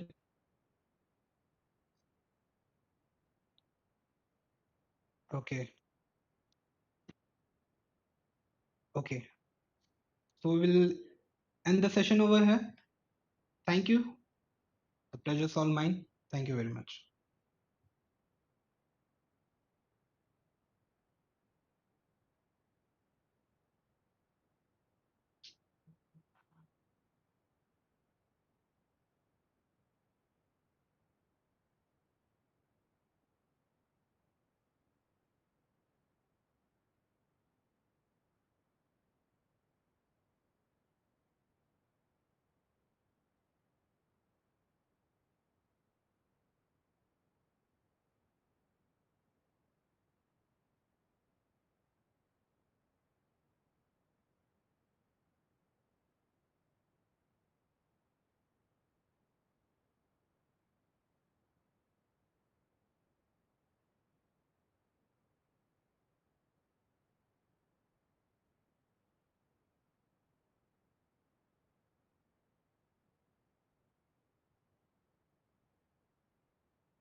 Swati.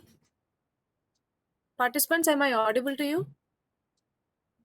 Okay, so it's a lunch break right now and we shall resume in the afternoon. So today's assignment is only for practice purpose. The case studies that are given to you today, it's only for practice purpose. And the assignments from day 1 to 4, they have to be submitted on LMS. And like try to upload all the pending assignments to LMS. And today, whatever is given to you, it is only for practice purpose. You don't have to submit today's assignments. Thank you all.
Good afternoon, everyone. So this is a question and answer session. So if you have queries related to today's session, you can ask, you can raise your hand or you can post in the chat box.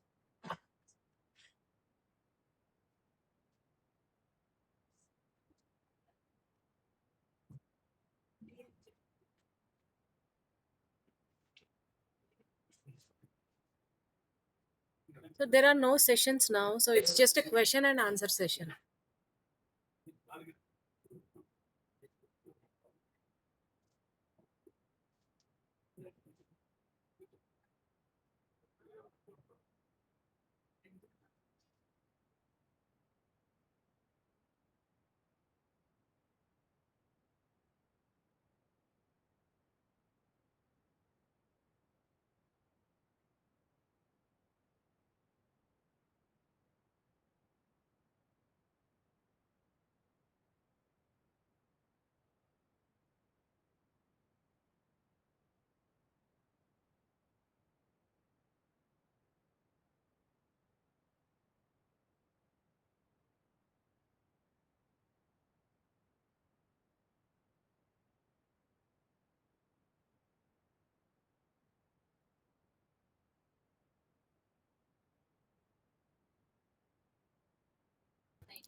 Today's recording will be uploaded tomorrow, and today's assignments are just for practice purpose. You don't have to submit anything. But from day 1 to day 4, you have to submit all the assignments and upload them to LMS.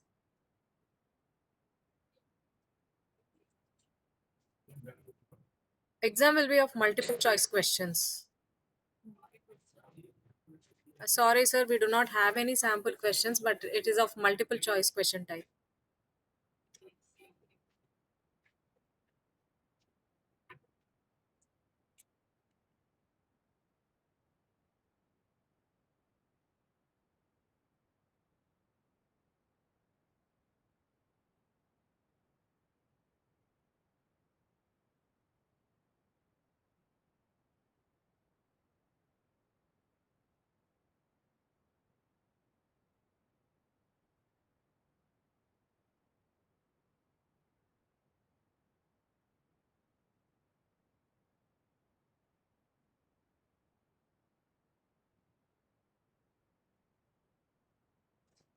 So you will have 50 multiple choice questions, and somebody is asking like if they have questions tomorrow, you can post in the respective WhatsApp groups.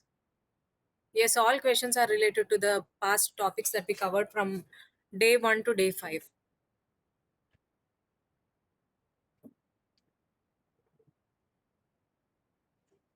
And questions related to the sessions will be answered in a while, in 5 to 10 minutes.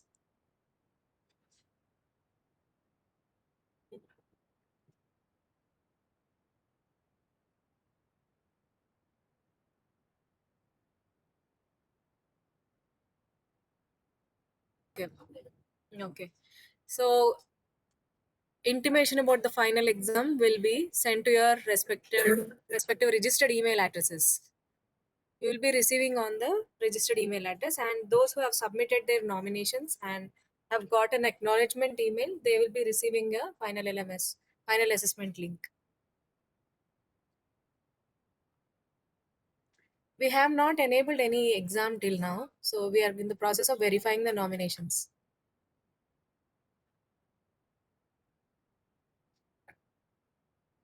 Sir, I am not aware of any upcoming FTPs, but we will let you know if we plan anything.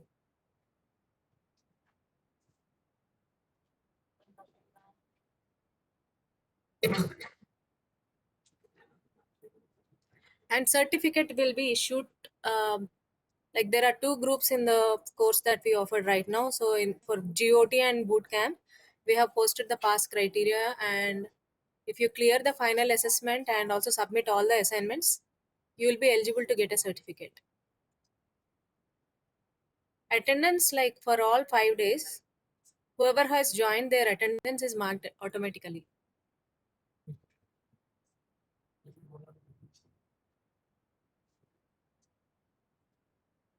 Attendance certificate will not be issued, but attendance will be considered for grading. I mean, not for grading, but it is mandatory. It is one of the mandatory criteria for us. Okay, so those who have not received any email yet, kindly wait for some time because we are still verifying those. And as soon as we are done verifying, you will receive an email. And for all future updates, please be in the group. Do not exit. We'll be posting about the upcoming trainings in the same groups. Exam should be attempted via laptop. It is better to attempt via laptop because it will be a proctored exam.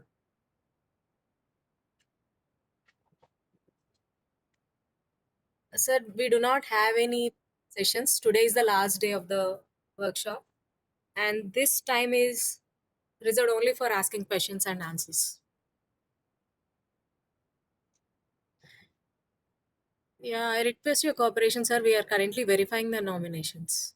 Those who have not received yet, kindly bear with us for some more time.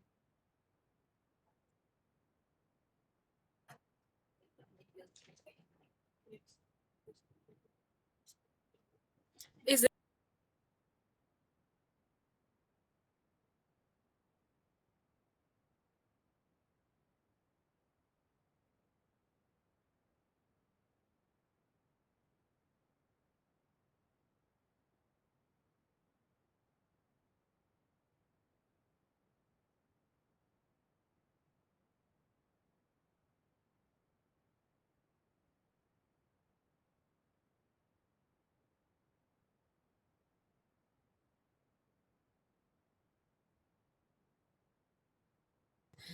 sorry, but we will not be able to send any summarized versions of the PPTs because all the PPTs are made available on the LMS. So the exam would be of multiple choice questions type, and you will have 50 questions to answer. You will be receiving the LMS link, like if you had submitted the nomination form and registered for this course. And today's PPT and codebook, whatever it is, it will be shared with you.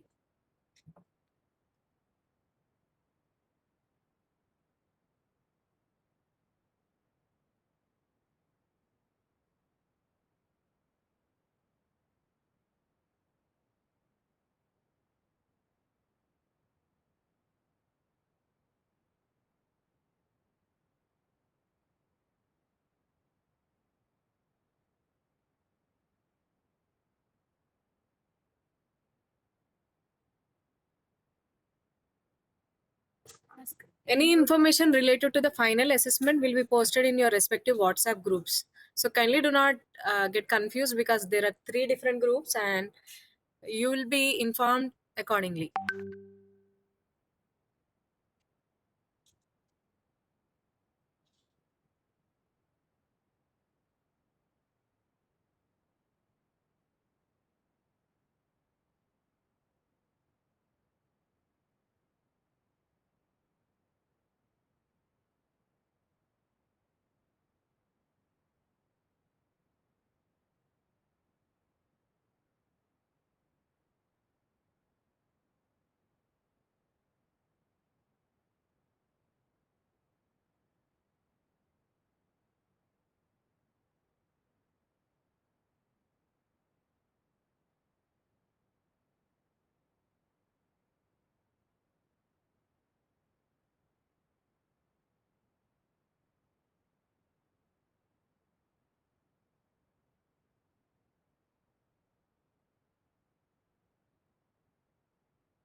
כל כך עשיר באהבה, כל כך נדיב בלי לחפש סיבה, כל כך שונה והוא אחד, בלי לנסות הוא מרגש אותי.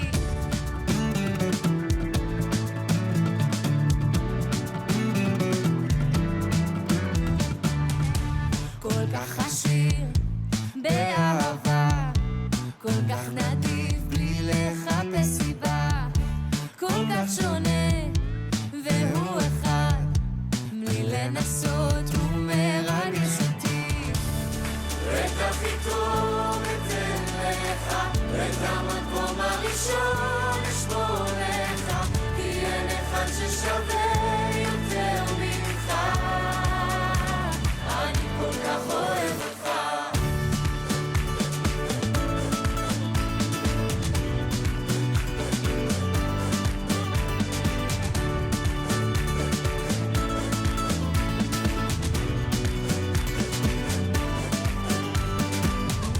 לא ממהר, כי יש לו זמן, תמיד מוכן לבדות עם ילדיו, לא מתעייף מאף אחד, לי לא ימהר לברך אותך. לא ממהר, כי יש לו זמן, תמיד מוכן לבדות עם ילדיו, לא מתעייף מאף אחד, לי לא ימאס לברך אותך. את הכי טוב אתן לך, את המקום הראשון אשמור לך, כי אין אחד ששווה יותר ממך, אני כל כך אוהב אותך. את הכי טוב אתן לך, את המקום הראשון אשמור לך, כי אין אחד ששווה יותר ממך, אני כל כך אוהב אותך. ב100% מגיע לך מה שמגיע לך, לא פחות מ100%. מגיע לך מה שמגיע לך, לא פחות מ100%. מגיע לך מה שמגיע לך,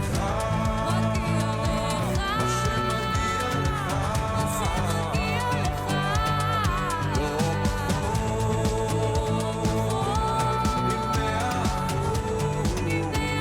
מ100%. מגיע לך מה שמגיע לך,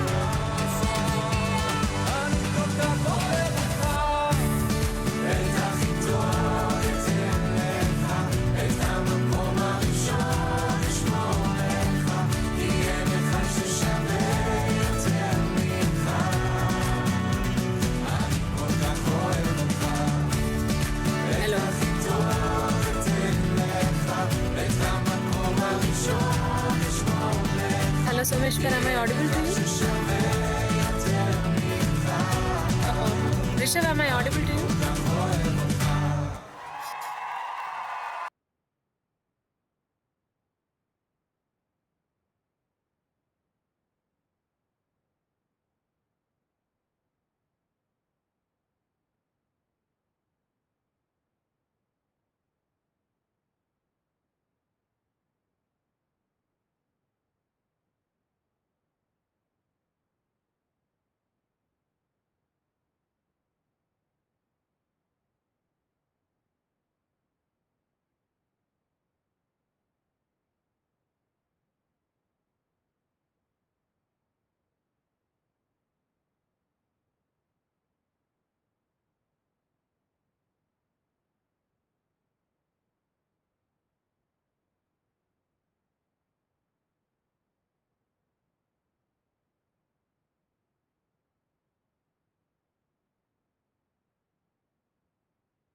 בכוח, אם ברוחך, שלח את רוחך, לא בחיים, לא בכוח, אם ברוחך, שלח את רוחך, לא בחיים, לא בכוח, אם ברוחך, שלח את רוחך, לא בחיים, לא בכוח, אם ברוחך, שלח את רוחך.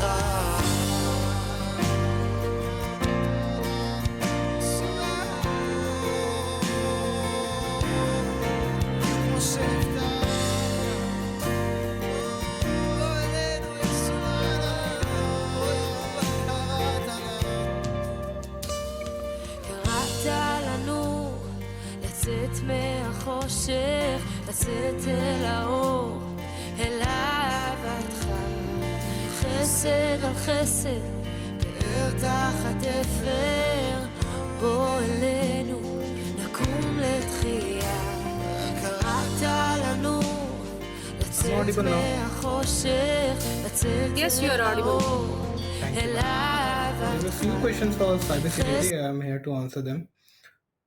First question was related with can we analyze a malware dynamically? Of course we can. There are two ways, as discussed in that earlier session.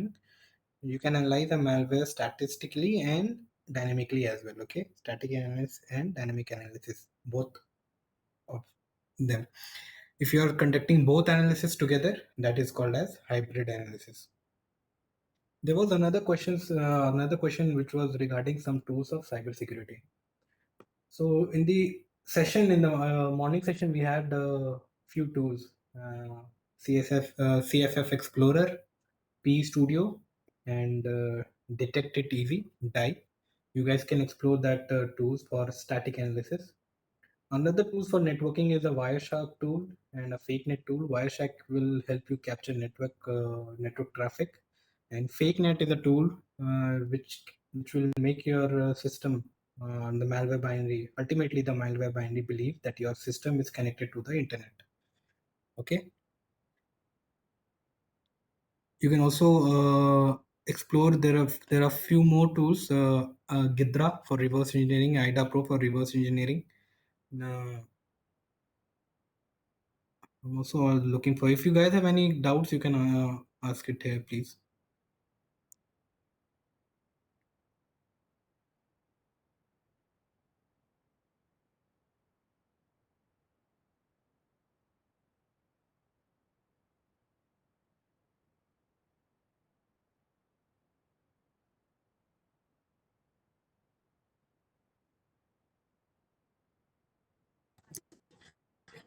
Rishabh, sorry to interrupt, but I have an announcement to make. So I'm just requesting the participants to send one feedback form that will be enabled on LMS. So kindly fill the survey so we can improve based on the feedback we receive. Thank you.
Okay, there is another question regarding network security and network traffic.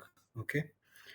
See, with respect to malware analysis, when we are trying to run a malware dynamically, or if we are trying to analyze it in a static analysis way, we when you're trying to analyze that malware, so as you could see in that tool, CFF Explorer and P Studio, we were able to pinpoint how is it trying to. There are few functions that is trying to make connections with the internet, connect, send, socket connection.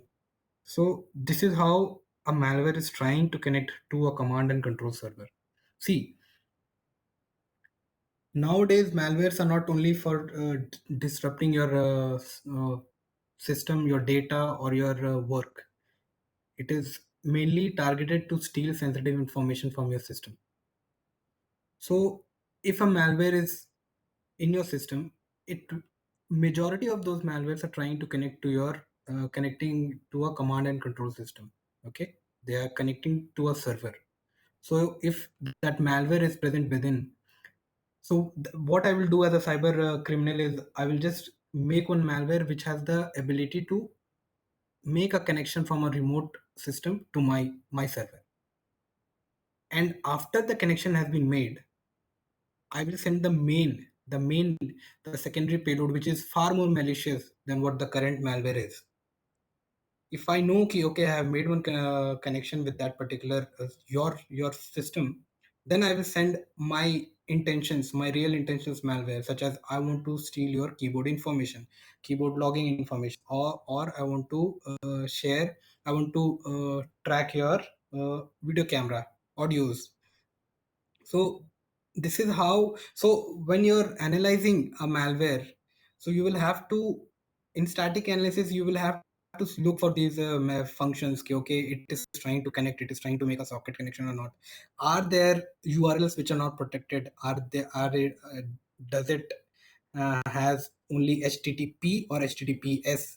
What are the domains it is trying to connect? So these things you will have to keep in mind. And when you are running it dynamically, at that point you have to use different type of tools such as Fiddler Classic, Wireshark.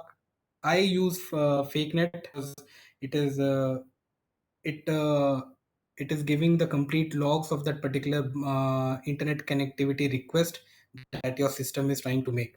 So if my malware binary is trying to connect to an anonymous or a Tor location, I will automatically get that information. Okay, it is trying to make connection at this port at this area. Okay, so FakeNet is a good tool for that. You will have to understand what type of request are they making. They try to make get request itself, and within that get request itself, they are trying to get, rather than using the post request, they are using get request to get your payload. Okay, the cyber criminals are trying every move by hook or crook to fool the people, so that you cannot debug, you cannot understand give what is happening, where it is happening. So that is how you're going to understand about network and network traffic. You have to be always careful so that your malware binaries is not able is not being able to connect to a remote location or remote server. You and if it is trying to connect, you know what we can do is we can try to stop it. We can understand the functions such as what are the requests they are making. Is it a get request, is it a post request, or what is that they are asking? Are they asking for a secondary payload, or are they sending some informations? So this is how you will understand a malware more.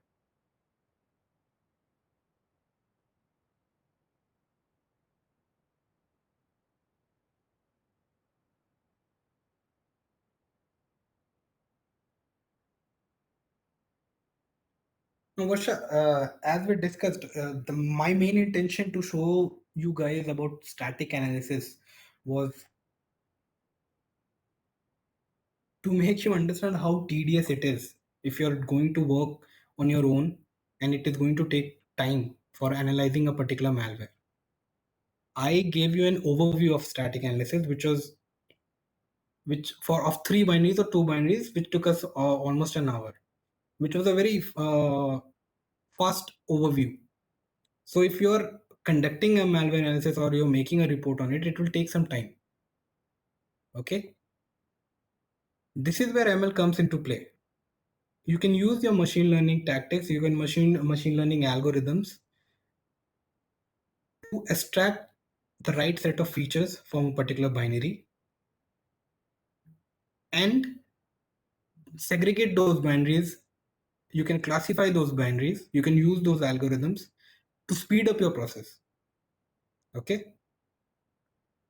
You can read some different research papers as well. Few of them have been like nowadays it's not much prevalent, but people have worked on it by using the binary images, the images which I showed you guys in from the tool schema of that binary. So people use that and make some models, CNN model, which can classify if that particular binary is malicious or not. Okay. So explore some algorithms, try to understand how and which features you will have to extract from a particular malware. Because if you are doing the right sets of feature extraction, such as API calls is a good way to analyze if a binary is malware or not. Then we have registry changes. You can understand how many registry changes they are making. You can understand, first of all, do it manually, understand how many malware, what is the registry changes that malware is doing. Is it making changes in the current user?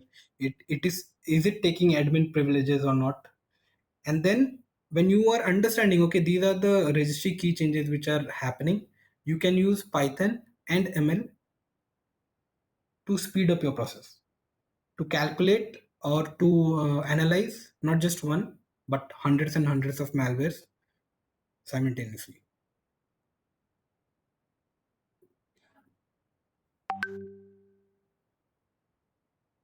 Okay.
Yes, Sai, we can elaborate on the career opportunities in cybersecurity field. Cybersecurity field, one of the best quote which I read it somewhere was like, in this field, there are hackers. People like to be the evil guys because if you're trying to crack or get into a system or you're trying to get a server, you only need to be right once. Okay, you can try 100 of times, you may fail, but the moment you win, you only need one time, one chance that you are getting into that particular system. But if you're in the right side, I'm going to say, but if you are someone who is morally correct, that is even more challenging. Why? Because you have to be right at every opportunity. You cannot lose even one war. Okay, it's a constant ongoing war between hackers and ethical hackers, security analyst. Okay, it's a very vast domain. The cybersecurity is not a small domain. You can be an ethical hacker, you can be a malware analyst. Not just these, you can be a security engineer, you can be an architect, you can be someone who responds to that particular incident, you can be a cloud security engineer as well. Okay, so these are just few common paths. Okay, now if you want to begin your career in this field, you will have to start with the basic knowledge. You will have to have the basic understanding of operating systems, at least one operating system, be it Windows, be it Linux or the Mac OS. Okay, you have to be good at that, and then you will have to have a great understanding of the security fundamentals. If your basic is good, it is going to give you a strong foundation. Okay, you also need to understand about networking and the protocols.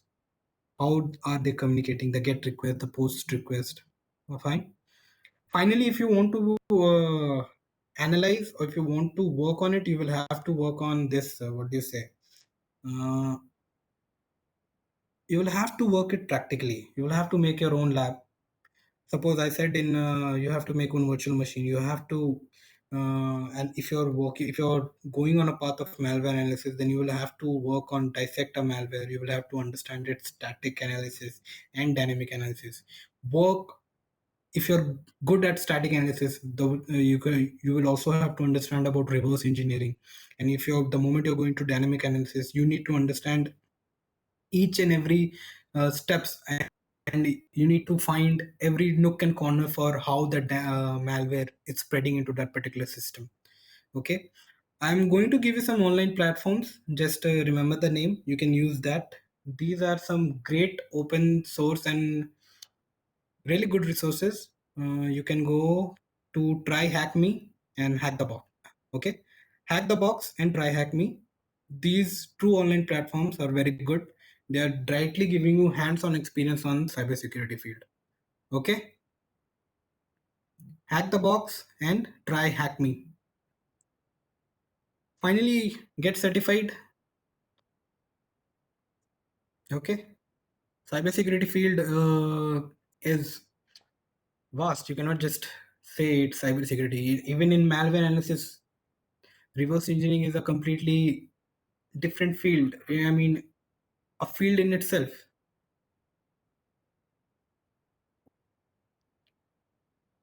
Okay, so you guys can leave your questions or you can revise.